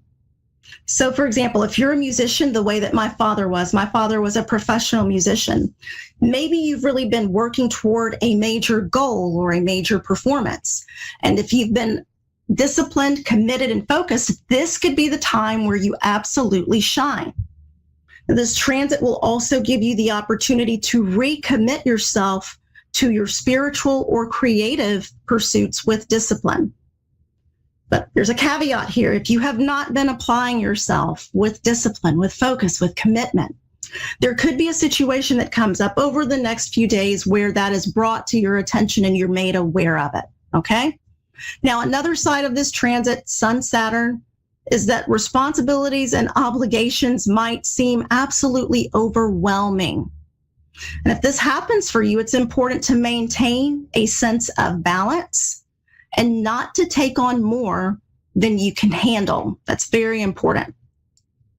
Because the shadow side here of Saturn's energy is limitation and restriction, which can show up when we don't enforce proper boundaries around our time and our energy. And I have to tell you, yesterday my son told me he had batting practice at one location in Houston. I'm like, good, okay, I know exactly where we're going. We're halfway there, and he tells me, oh no, it's another location that was 30 minutes out of the way. And I felt absolutely overwhelmed. And I'm like, okay, yeah, this is Sun Saturn. I'm feeling the pressure. I'm feeling all the responsibility, all of the obligation. I can breathe and make it through this. So if you hit one of those moments, especially if you're a parent, realize that it's only temporary and we are all going to work our way through this together. Now, for the biggie, the full moon lunar eclipse at 23 degrees of Virgo this Friday, March 14th. This full moon eclipse will be ruled by Mercury in Aries. And listen, Mercury will be stationary, will not be moving because he's preparing to go retrograde, okay? So with this eclipse, you will really feel the need to release and to let go of anything that is holding you back from reaching your highest potential. And it will feel like a full moon on steroids, especially for people with natal planets or angles or points like the North Node or the South Node around 23 degrees of Virgo, Gemini, Pisces, or Sagittarius. And, I have a planet. One of my natal planets is at 25 degrees of Virgo, 2 degrees away from where this lunar eclipse is going to hit. And it's Tuesday, and I'm already feeling this. And, we can feel the eclipse up to 2 weeks before in a really strong way or 2 weeks after. And things can continue to happen for up to 6 months. But you could already be feeling the energy, or your child, if either one of you has planets, angles, or points around 23 degrees of Virgo, Sagittarius, Gemini, or Pisces. And because of the proximity of the South Node to this full moon, you might feel absolutely exhausted, like you've lost all of your energy. The energy that you normally have, you just don't have it, and you've got to take a break and rest. And if so, honor that. Listen to your body and take a break and rest. Like I mentioned earlier, this eclipse is all about ending things, clearing things out, releasing things that are not serving you anymore. So when I was tapping into the energy intuitively of this eclipse, my guides showed me the 8 of Cups tarot card. And for those of you who know, you'll remember that card is all about leaving situations that are not good for you anymore, leaving toxic situations that may be draining you of your energy. And these situations, it could be a relationship, it could be a friendship, it could be a job, a home. Maybe you guys are planning to move. It could be emotional baggage that you've been carrying around for years. Or it could also be like unwanted and unneeded possessions in your home. Maybe you want to clear the clutter. Now, there may be some heaviness with this, but there's also the realization that, hey, I really cannot continue to operate in this way anymore. I've got to release this. I've got to let it go. And then with that, you'll feel the need like, yeah, I'm going to allow something new and something different to come in. With this release, I'm opening the door for something better. Now, intuitively, I also feel there will be major developments on the world stage and world events, and that these events will cause people to have significant realizations and internal shifts, okay? So there could be shocking news, shocking developments, or information that's revealed over the next 2 weeks. Another thing that I picked up intuitively with this transit, I felt like I was in a pressure cooker, and that the pressure needed to be released. And I'm not talking about just pressure in society. I also was feeling pressure of tectonic plates, like when we have an earthquake or a geological disturbance. So over the next couple weeks, we could see something along those lines taking place. Okay. So I'm giving you permission to really trust what you feel. Trust what you feel. And if something feels off, pay attention and honor your intuition, not what everybody else is saying. Honor what you are feeling. Now, also on Friday, March 14th, the sun will sextile Uranus at 24 degrees of Pisces to 24 degrees of Taurus.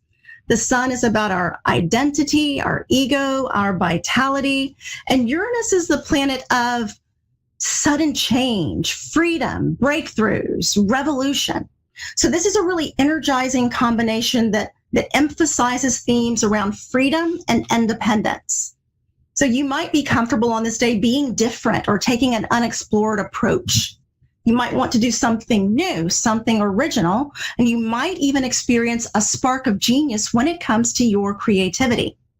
So this will be the same day as the eclipse. So this wild card energy will be in the mix for the eclipse as well. So let's have fun with this one. All right. And finally, on Saturday, March 15th, Mercury will station retrograde at 9 degrees of Aries. And Mercury will be 3 degrees away from Venus retrograde. So this will be a time where we are, again, reviewing, we are reflecting about how we communicate, what our values are, how we spend our time, and how we nurture ourselves and each other. And even you might be focused on your relationship with your mother or mother figure or other women in your family.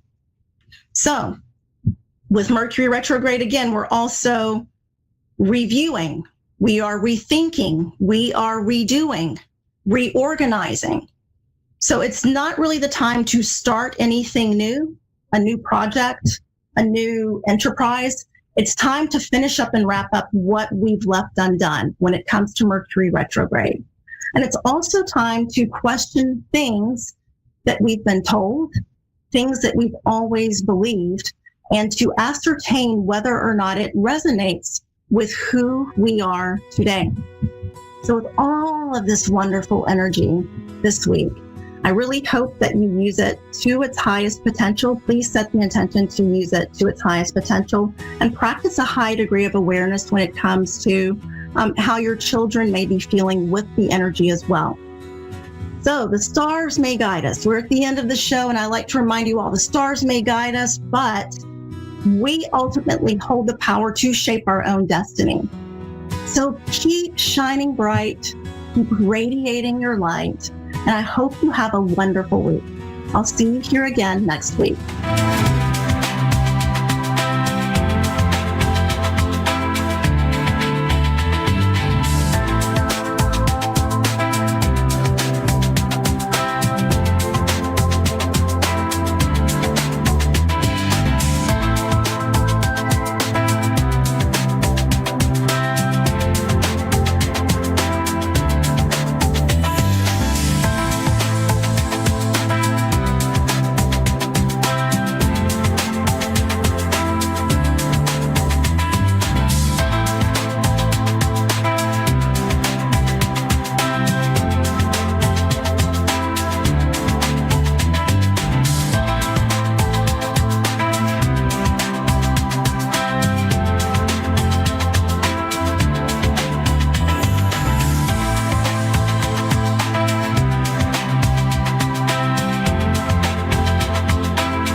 Psychic Radio, Earth's #1 psychic radio network, and watching Moonstruck TV, enlightening television.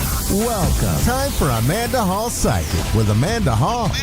Live from AmandaHallPsychic.com.au. Connect direct. In North America, dial 888-454-2751. In London, 20-3519-2158. In Sydney, dial 02-8488-3147. Or online, contact us through our Facebook page, facebook.com/psychic radio. Or one of our websites, AskOneRadio.com or Moonstruck.tv. This is Amanda Hall Psych on A1R, the Ask One Radio Network.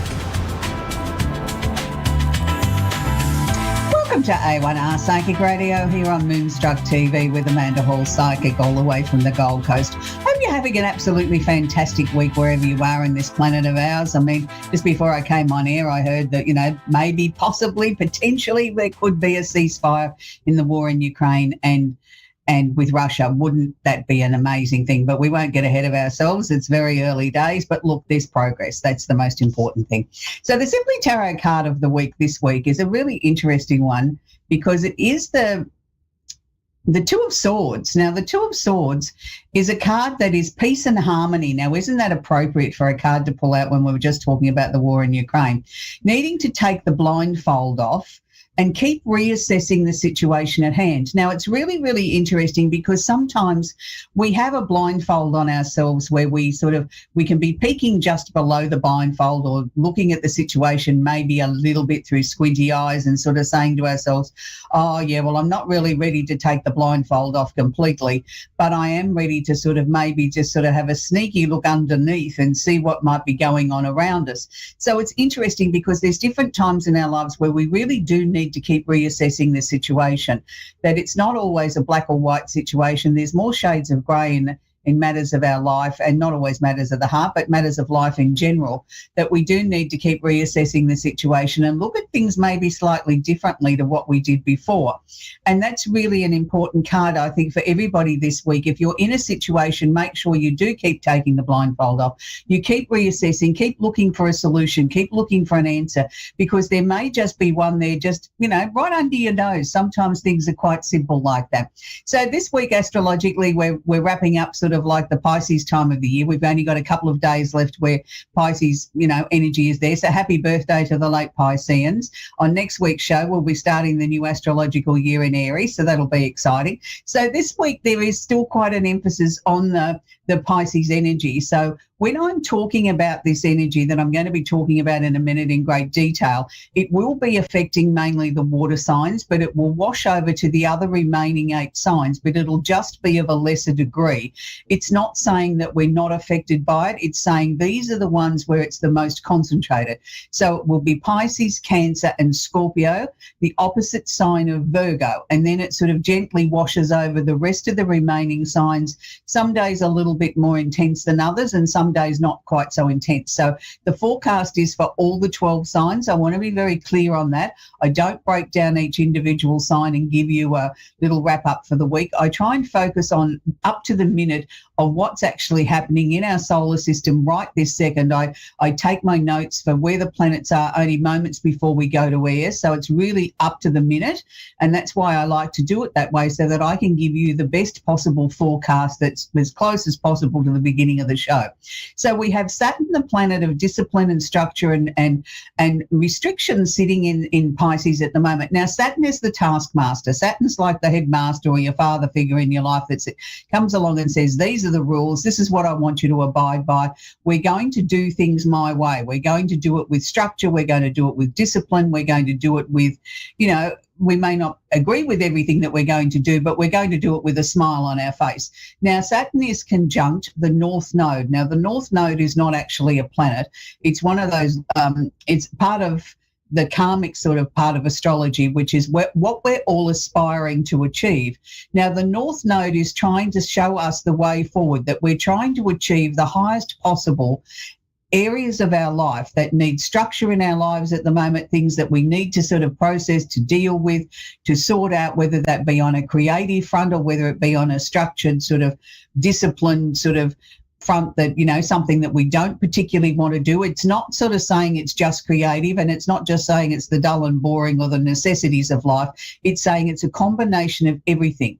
So the Saturn is showing us the way forward, leading us with structure and organisation and things like that, and trying to help us achieve the very, very, very best outcome that we can.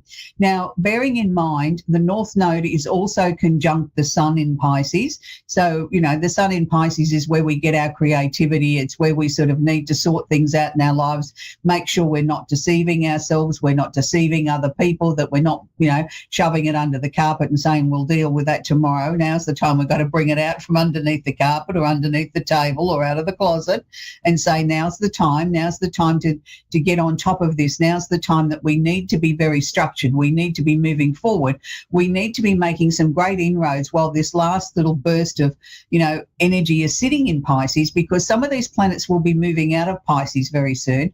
And, the Sun is also conjunct Neptune, which is the ruling planet of Pisces. So we've got these three planets and a karmic situation all sort of holding hands together. It's almost like they're going ring a rosy, a pocket full of posies, but we're not going to go into that story. But they're all joining hands together, sort of saying this is sort of almost like our last hurrah together. It's like we've got the band members together, we're going to put on a good show, and this is what we need to achieve. So if you look at it in that way, it's not symbolizing one particular area of your life. There may be many, many areas, and I have plenty of Pisces people in my life, family, friends, and clients. And what I've noticed in this last couple of years, particularly with Pisces, it's sort of like a distinctive sort of club. There's the older, more mature, or the more evolved soul, and that doesn't necessarily mean they have to be an older person. They could be 20 and still be harnessing this energy, where they're really sort of coming into their own power. They've been through the ringer backwards a few times. They've learnt a lot. They're looking at people in their lives and sort of all of a sudden saying, hey, hang on a minute. We might have been friends since the day Josh, but what are you bringing to the table? Is it always me that's bringing everything to the table, all the effort, all the work, all the everything, and you're bringing literally nothing? Well, if that's the case, then I don't necessarily want you in my life in such a degree anymore. If you're not bringing something constructive to the table or bringing something towards me, I'm not going to be the one to do all the heavy lifting. Then we've got a middle ground Pisces that sort of sits in the middle and says, oh, well, I'll go whichever way the breeze is springing. If you're being nice to me today, then I'll be nice to you, and, we're all buddies and this, that, and the other. But then the moment that it doesn't suit them or the other person sort of drops the ball, they sort of, flip back the other way. So they're sort of sitting on the fence, and sitting on the fence is not always particularly comfortable. It can get a little bit prickly there. Then we have the final group where they're almost literally trying to convince themselves that everything is going okay, everything's going the way that they want it to, but yet they're still putting their same feet in the same holes, going around the same racetrack, repeating the same things over and over and over and over again, hoping for a different result. And yet they're not prepared to step out of their comfort zone or look for another solution. They're just hoping that by doing it again, we might get a different result. Well, we all know how that works. If you keep doing the same thing, you're going to keep getting the same response. You're going to get the same answers because you haven't put anything different into the mix to create a different outcome or to bring something to a conclusion or an ending or a new beginning in a different way. So it is really a very positive time out there. And this is not just, as I said, applying to Pisceans, it's everybody. And it can be all different star signs might, tune into one of those three descriptions that I gave you and maybe vacillate between all three of them at different times of the day or the week or the month or whatever. But just know that you've got to be true to yourself. You can't keep doing things the way that you were doing them and expect a different result. If you want change, you've got to get up and make change happen. You've got to be part of the orchestra. You've got to be one of the band members in the orchestra that plays a different note to get a different tune. And it's that very simple. So the other interesting thing this week is Mercury's gone retrograde in Aries. Now, we all just love these Mercury retrogrades 3 times a year. It's sort of like nobody's got their listening ears on. People say, yeah, I'm listening, and you ask them to repeat it back and they say, oh, can you repeat that again for me? I didn't quite catch it. And it's sort of like people might seem preoccupied. It might seem like they haven't got their listening ears on.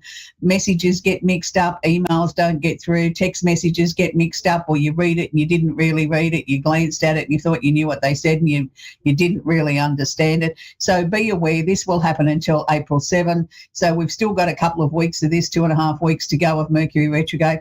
I always find it an interesting time because, we have them 3 times a year. So Mercury goes retrograde approximately 9 weeks out of 52 every year. You think we would get used to it by now. You think we would sort of be in tune with this and sort of say, okay, let's take, notice, or I can look it up myself on Google. When is Mercury going retrograde? Okay, I'm not necessarily going to send that special parcel during that time. I'm not going to schedule a meeting with the bank manager unless I have to. I'm going to put off things that I can so that if I do have to go into a meeting, I make sure that everybody fully understands. And you stop and you ask them and you say, did you comprehend that? Did you understand that? You don't do it in a condescending way. You just sort of say, let's recap what we've just been talking about the last few minutes so we're both on the same page. And you put it across in a way that is diplomatic, that you're just double checking, you've both understood everything, you're both on the same page, then we can move forward to the next part of the agenda. And if we do that, we can save ourselves a lot of aggravation. I learned many, many years ago when I was first in astrology, you don't argue with a Mercury retrograde. If you're going to send something in the mail, guaranteed it probably won't arrive. Or if it does, it's been halfway around the world or it's damaged or whatever. And I used to deliberately do things and test things out because I just didn't necessarily take something at face value. And I must admit, I did lose quite a lot of important parcels that I was sending in the mail because of my own stubbornness. So please learn from that. If you don't necessarily need to do it, or you do need to send something, make sure you've got the correct address on it. Make sure that the courier or the service that you're using, the postal service, has got, has taken the right address and put it and take a photograph of it so that if it does go astray, well, hang on a minute, this is the address I sent it to. This is the photograph I took before I dropped it off at your service. Sometimes that can just sort of help, and it helps people track things too because you've got some proof there. So we still have Uranus sitting in Taurus. Uranus has been there for a long time. At least Uranus is going direct. It is still affecting the earth signs, which is Taurus, Virgo and Capricorn, and the opposite sign of Scorpio. So Scorpios have got a fair bit of energy sort of happening in their lives at the moment. They've got a lot of sorting out to do. I wouldn't particularly like to be a Scorpio at the moment because some of it can be sort of quite confronting. With Uranus, is like the bolt of lightning, comes out of nowhere, sort of strikes out of nothing and sort of says that this is, really important. We can't keep avoiding this. We can't keep putting it off. That, anything that you've been trying to shove in the closet and pretend is not there, Uranus is going to bring it out. Now, it's all to do with your security. It's to do with things that are important to you, whether it be money, where you're living, in important documents, anything like that. And it's sort of saying for some people, there's going to be a bit of disruption in their life. There may be something that's happened that's going to put them on a different path, something that they were avoiding doing. And, sometimes we can all procrastinate, none of us are perfect. And sometimes we need something like Uranus to come along and say, okay, you've been ignoring me. I've given you plenty of time to make some changes, make the move, make the choices, whatever. You haven't done that. So bang, here it is. It's going to happen and you mightn't be very happy about it, but this will get you where you need to be. And sometimes we are our own worst enemy because we become complacent. We don't want to make the changes in our lives because it's all too hard.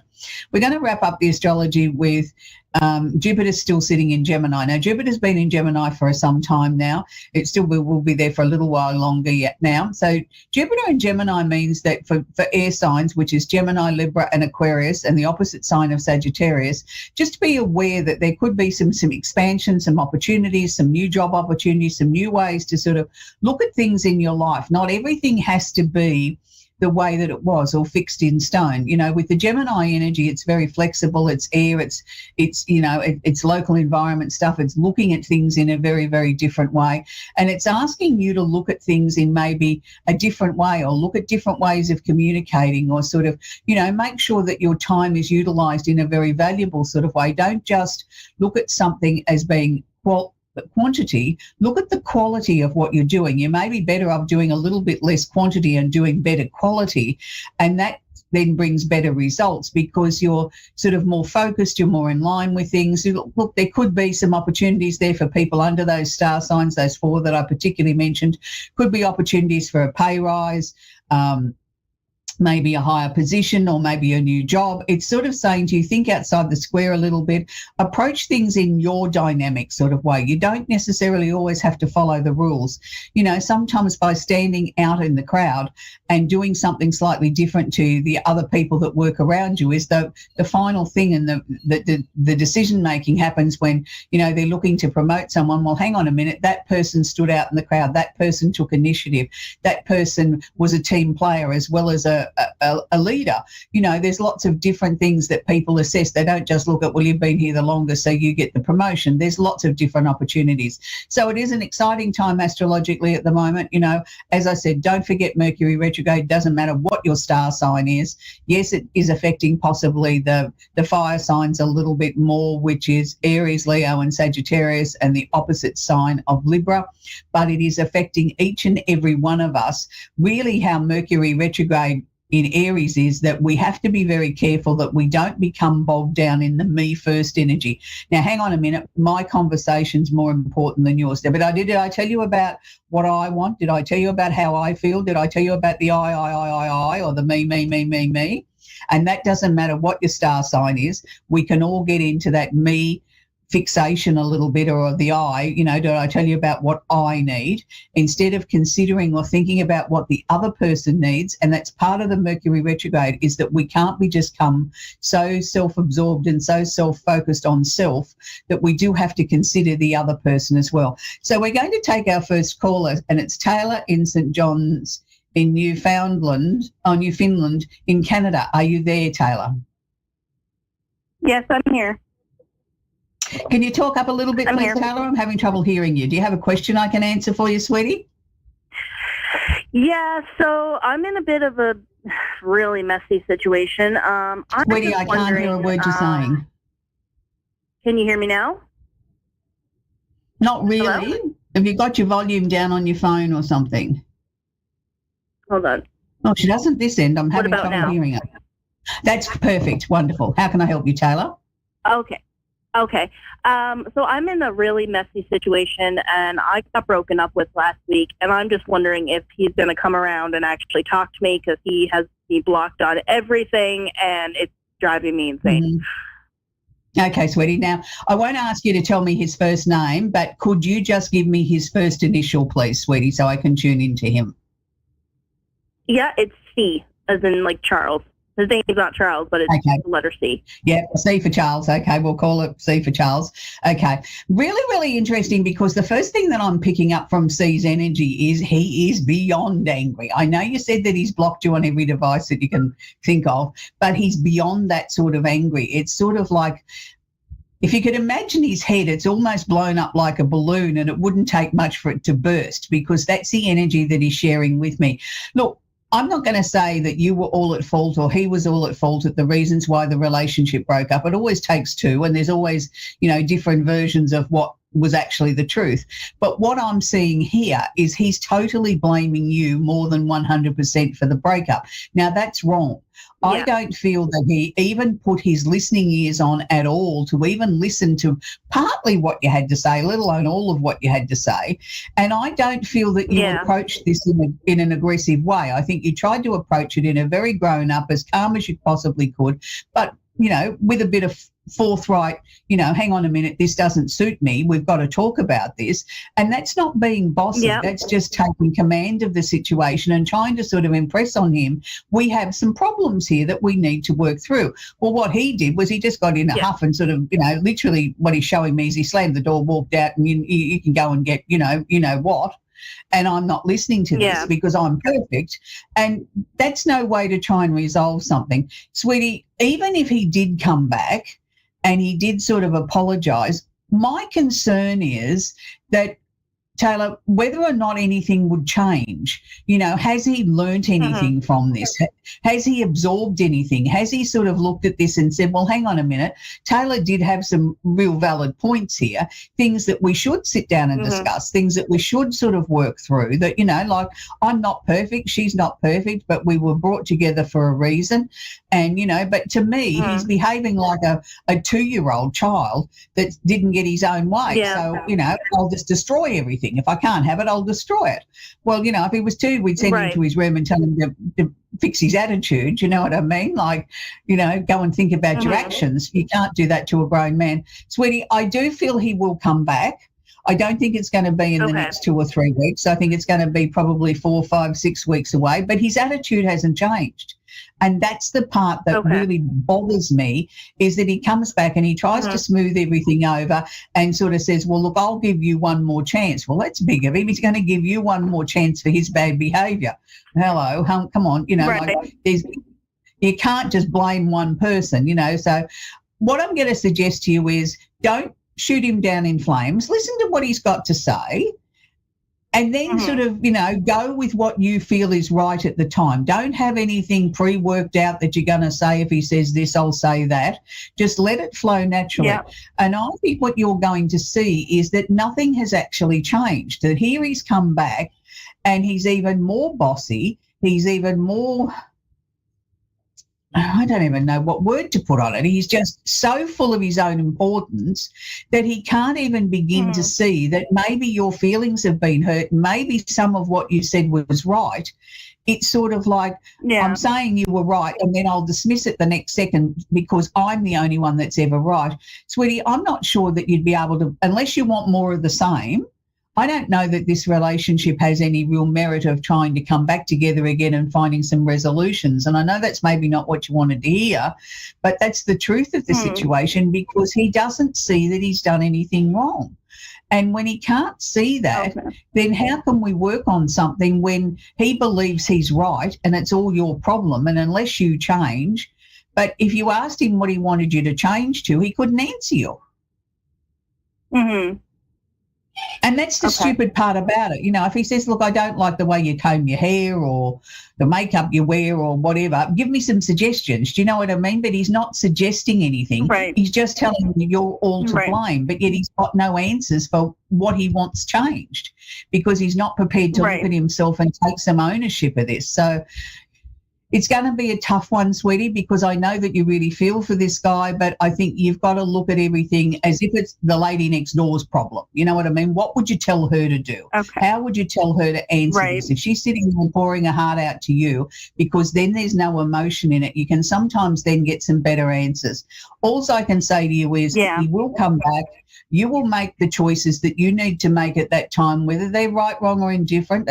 You don't have to agree with me, but let me assure you, nothing is going to change. So even if you go back to him and you take him back 6 more times before you finally make a decision and say, this is not for me, it is not going to interfere with you finding the love of your life. It is not going to interfere or change anything in your life. It will just slow things up. That's all. It doesn't change the actual outcomes. So don't, if you have a weak moment and you take him back and you think you can change him, look, we've all been there, we've all done it.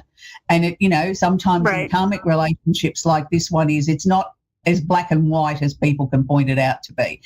We've got to work through the emotion. We've got to work through the relationship before one day we get up and we say, I've had enough. I can't do this anymore. Do you know what I mean? But you're not there yet. And that's why I'm trying to share with you. There's no right or wrong here, sweetie. Just do what feels right at the time.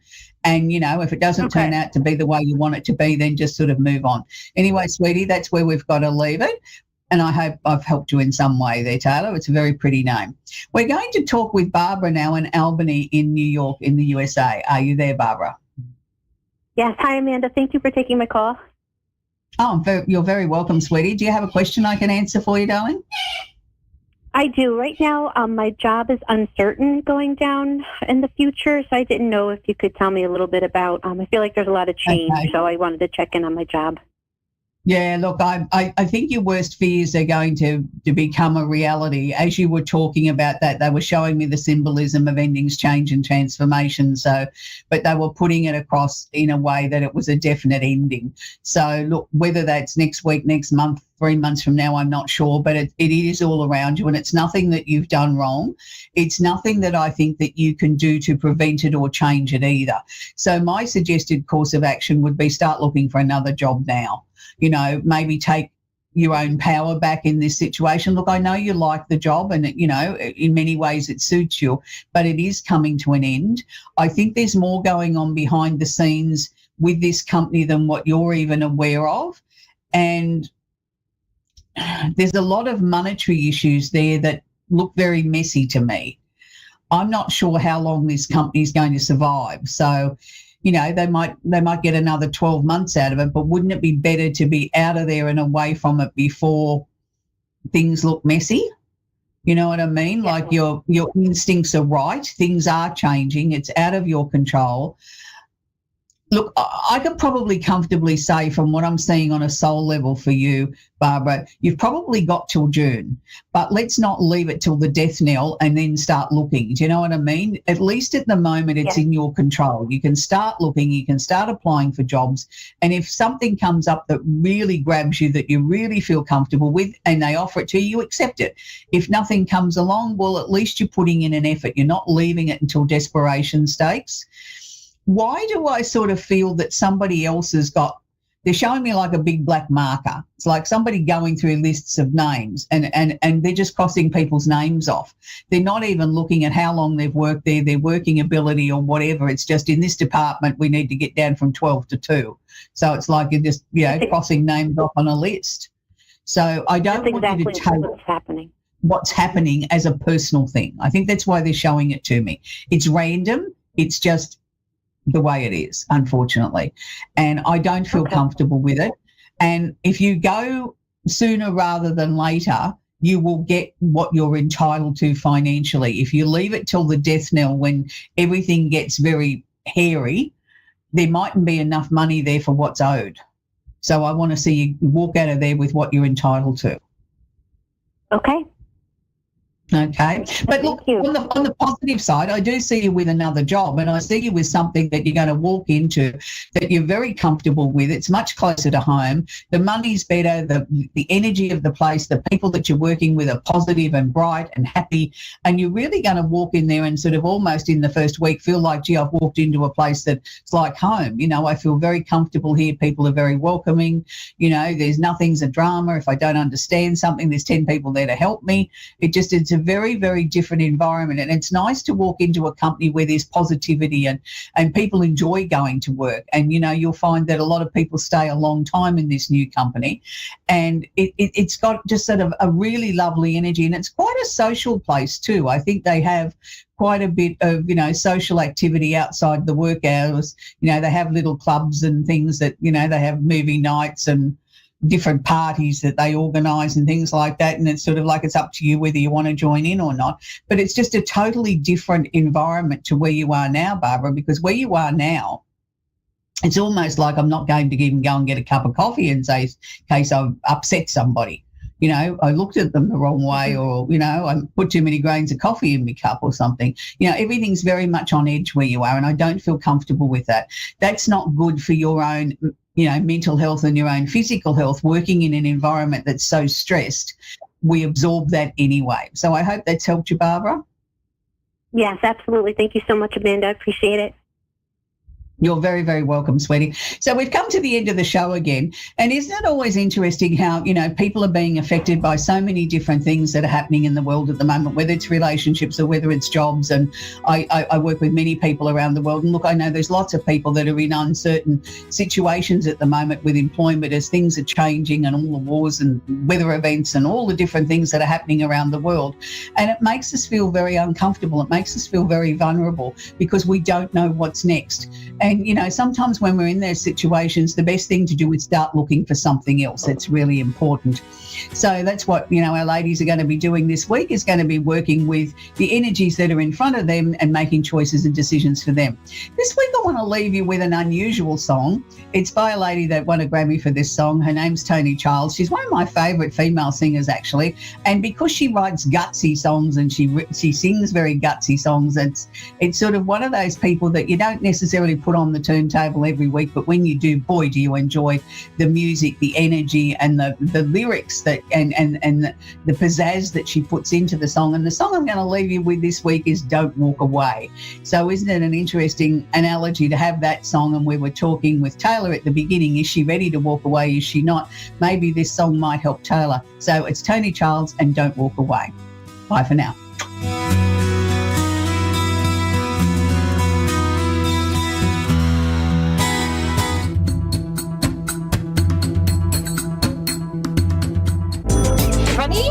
hope you are having an awesome Tuesday. For those of you who don't know, I am Margaret Phillips from Angels Always Around Us. I am a psychic medium, a Reiki master, a shamanic energy healer, a pranic energy healer, a life coach, and a certified hypnotherapist. So I got lots of tools in my toolbox. I can help you heal from whatever you need to heal from, help you move on. If you're looking for ways to find me, you can see my website, which is angelsalwaysaroundus.com. You can follow me on Facebook. My business page is Angels Always Around Us.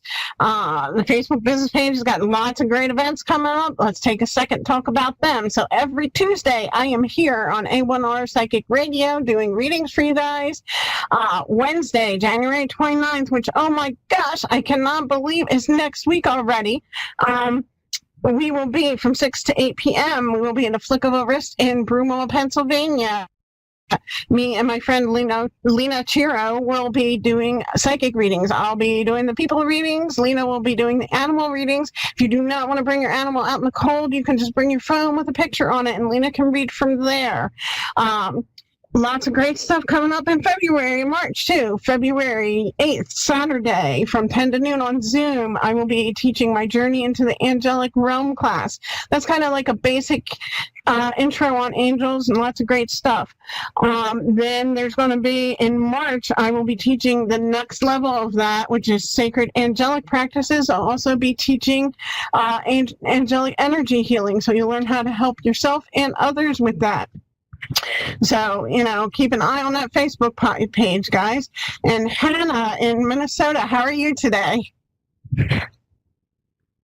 You. I'm good, thank you. How can I help you today? I was just kind of hoping you can give me some guidance and maybe even some tips on how to decipher intuition from fear, or paranoid thoughts from intuition. Absolutely. I'd be honored and happy to share that with you, because I got to tell you, that is one of the most frequent questions I get, believe it or not. So it's not just you who's wondering, how do I know what's my intuition? How do I know what's fear? How do I know what's anxiety? How do I know, am I just crazy? It's all good. So one thing, when you start to get, those questions in your mind, and you get, let's say you get this idea and you're going to create something, and this works for anything. This is just the example I'm using. So guys, if you are, okay, so you're going to create something. You're going to create, let's say, I don't know, you're going to create a journal. You're going to create the best journal in the world, whatever it is you're working on. Now, let's say you've got all these ideas and you know how you're going to do it, but then all of a sudden, what if I don't have the money to fund all that and to make all these and get these all printed? Where is that going to come from? How am I going to get these printed? How am I going to deliver them? How am I going to, some of this is like normal. Okay, we got to figure out the process. But then when you get to the, oh my gosh, what if I don't have enough money to get all these printed? What if I don't have enough to get a starter set? What if I don't, once you start, a lot of times the what if is a key that it might be anxiety producing. Also, when you ask questions, so when you find yourself on that hamster wheel of questions coming through, you have to take a step back and say, okay, are these questions that I'm observing because, and I'm listening and thinking about because I need to know the procedure? Or are these questions that have my anxiety running the show because I don't want to let that happen, or my fear running the show, which we definitely don't want to have happen? Because yes, we all have things we have to go through. We all have things that are scary to us, but the only way through fear is to walk through it. Hopefully, if you have something super scary that you have to walk through, you have somebody who can kind of help support you with that. But when you find yourself, let's say, well, what if I buy this car? And what if it breaks down when it's the day after the warranty? What if the tires are bad? What if this? If it starts going on that hamster wheel of all kinds of snowball of negativity, then that's your indication that it's either fear-based or anxiety-based. And anxiety, let's face it, is a form of fear. It's just a whole very mild one, hopefully most of the time. Sometimes, anxiety can be just as big and confusing and scary as anything else you can imagine. So if you're finding that negative hamster wheel, jump the heck off of there and go do something else for a while. Because once you guys get stuck in a negative train of thought, you can't get yourself back into that positive thought because it's without like switching gears. So what I've personally found that helps is if you literally just stop whatever it is you're doing, stop whatever you're thinking about, and go do something else. It sounds kind of crazy. I know it sounds a little bit out there, but I will tell you, it will get you off that hamster wheel. It worked for me. I struggle with anxiety. I've learned how to manage it very well, but I still have some moments, nobody's perfect. But you go and you do something else, guys, and it helps you change the channel in your brain. So you get off that negative, and then you go do something that makes you happy. Like, if household chores is not your thing, which for most of us it's not, it's just something we have to do, we don't like it. If it's not your thing, don't do household chores while you're like stuck in this negative hamster wheel. Go paint something, go play with Play-Doh, go play with clay, go for a walk, go do something that is going to make you happy. Just 5-minute YouTube video, one of those but you can't laugh things. Go do something to change your brain, and then come back later and let yourself kind of be in the zone and see if you even need to answer any of those questions or if the angels can come in through you. Does that help you, Annie? Yes, absolutely it does. Thank you. Awesome. How else can I help you today, Hannah? We have a few minutes left. Well, are you picking up on anything? I'll take whatever you got coming through in any way. Let me pull a couple cards for you here while we have a few minutes. Let's see what Hannah needs to know. And for those of you who are out there who are wondering, what's the best way to read whatever kind of card deck you're reading, whether it be Oracle, Angels, whatever, sometimes, especially when you're first starting, that's the best question. What does Hannah need to know? What do I need to know? That's the best question, because that's the answer you're really looking for is what you need to know. You may want to know about that fancy car if that boyfriend's coming. But let's face it, in the moment, what you need to know is what the cards are going to tell you if you ask them. So, Hannah, for you, this is Carissa. And she is coming to tell you that you are ending a cycle right now. It feels like the next 4 to 5 weeks are going to be a transition for you. You're going to finish ending this cycle that's up here, and you've got some happiness on the way. And what I'm hearing is, because Athena is right behind Carissa, I'm hearing that as you stand in your power, as you assertively keep your boundaries. It doesn't mean you have to be a jerk, but you can be assertive without being a jerk. You keep those boundaries up, and Athena says, happiness is coming. We're going to put that doormat stuff behind you. You're going to have more respectable people in your life. And the important thing about that is you're going to have people who truly and honestly respect you when you set those boundaries up and you keep them. And we have Aurora here. And she's coming to tell you, as you keep those boundaries, you're going to continue to fly high. Everything is going to be good. Some people are going to be jealous. Some people are going to be like, how did she manage to get her life turned around? It's so good, so fast. So that you worked on it. You worked hard. That's how you managed to do it. Let them be jealous. Let them be in their spot. You be in your zone of flying high and comfortable and happy and setting great boundaries and realizing how much you love yourself and how much other people love and respect you. And you let those people who are worried about how you manage to do it kind of watch you do it and watch you go, and just let them live their lives, and maybe someday they'll follow in your footsteps. I hope that was helpful, Hannah. Very much. Thank you so much. You are very welcome. You have a great day, and thank you for joining us. You too. Thank you. And then, again, guys, just wanted to real quick give you a little bit more information.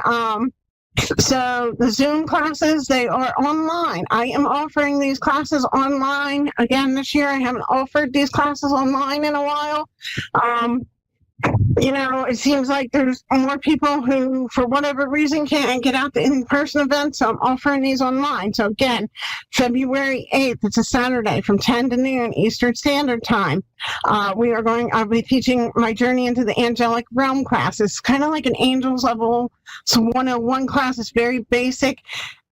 And like, don't think it's a fluff piece when I say it's basic, guys, because it is 2 hours of intense learning. You're going to go home and you're going to know so much about angels after this class. You're going to be like, wow, holy cow. How did you manage to teach me all that in 2 hours? So it's going to be a great class. Again, that is February 8th, Journey into the Angelic Realm. To follow that up, on March 29th, I will be teaching Sacred Angelic Practices. That is also from 10 to noon on Zoom. That we will go deeper into the angelic realm. We'll talk more about your guardian angels. We'll have a couple of ceremonies that we can use for protection and to help us with our lives. We'll also go deeper into it. We'll learn angel energy healing, guys. I will teach you how to call on the angels and get them to help you learn how to heal yourself, heal other people, and, just kind of invoke them in general. It's a really great class.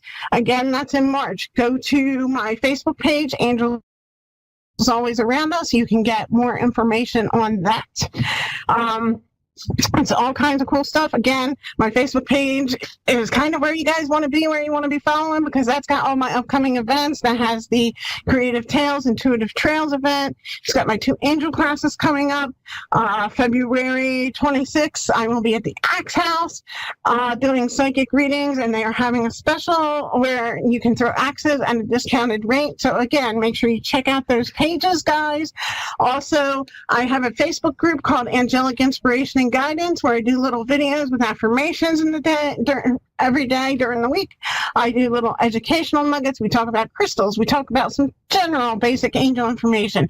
I do cards. We talk about spirit animals. We talk about a whole lot of stuff in that group. So if you're not a member of Angelic Inspiration and Guidance on Facebook, come on over and join it, because we're waiting for you. We've got plenty of information to share. And you know what? If you need a little support, that's a great group too, because anybody who needs some support can just go in there and say, hey guys, I'm having a tough day. Can you send some prayers for me? Can you shoot me some good vibes? And people will pray for you, including myself. We will send you energy healing as needed and as we are able to. I hope you guys enjoyed that very much. Again, you can find me at angelsalwaysaroundus.com. Facebook, Angels Always Around Us. Instagram is at Angel Margaret P. I hope you guys all have a great day, and I will see you again next week.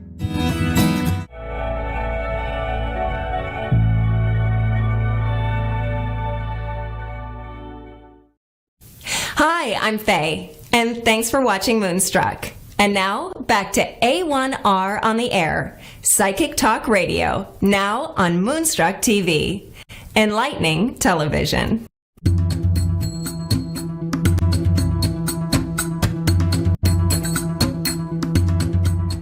Hello, darlings. Hello, my cherished ducklings. How is everybody today? Can you hear me? I'm very happy you're here. A little low energy today for reasons we won't go into, but I'm very happy you're here. And there was a Leo full moon yesterday and this morning.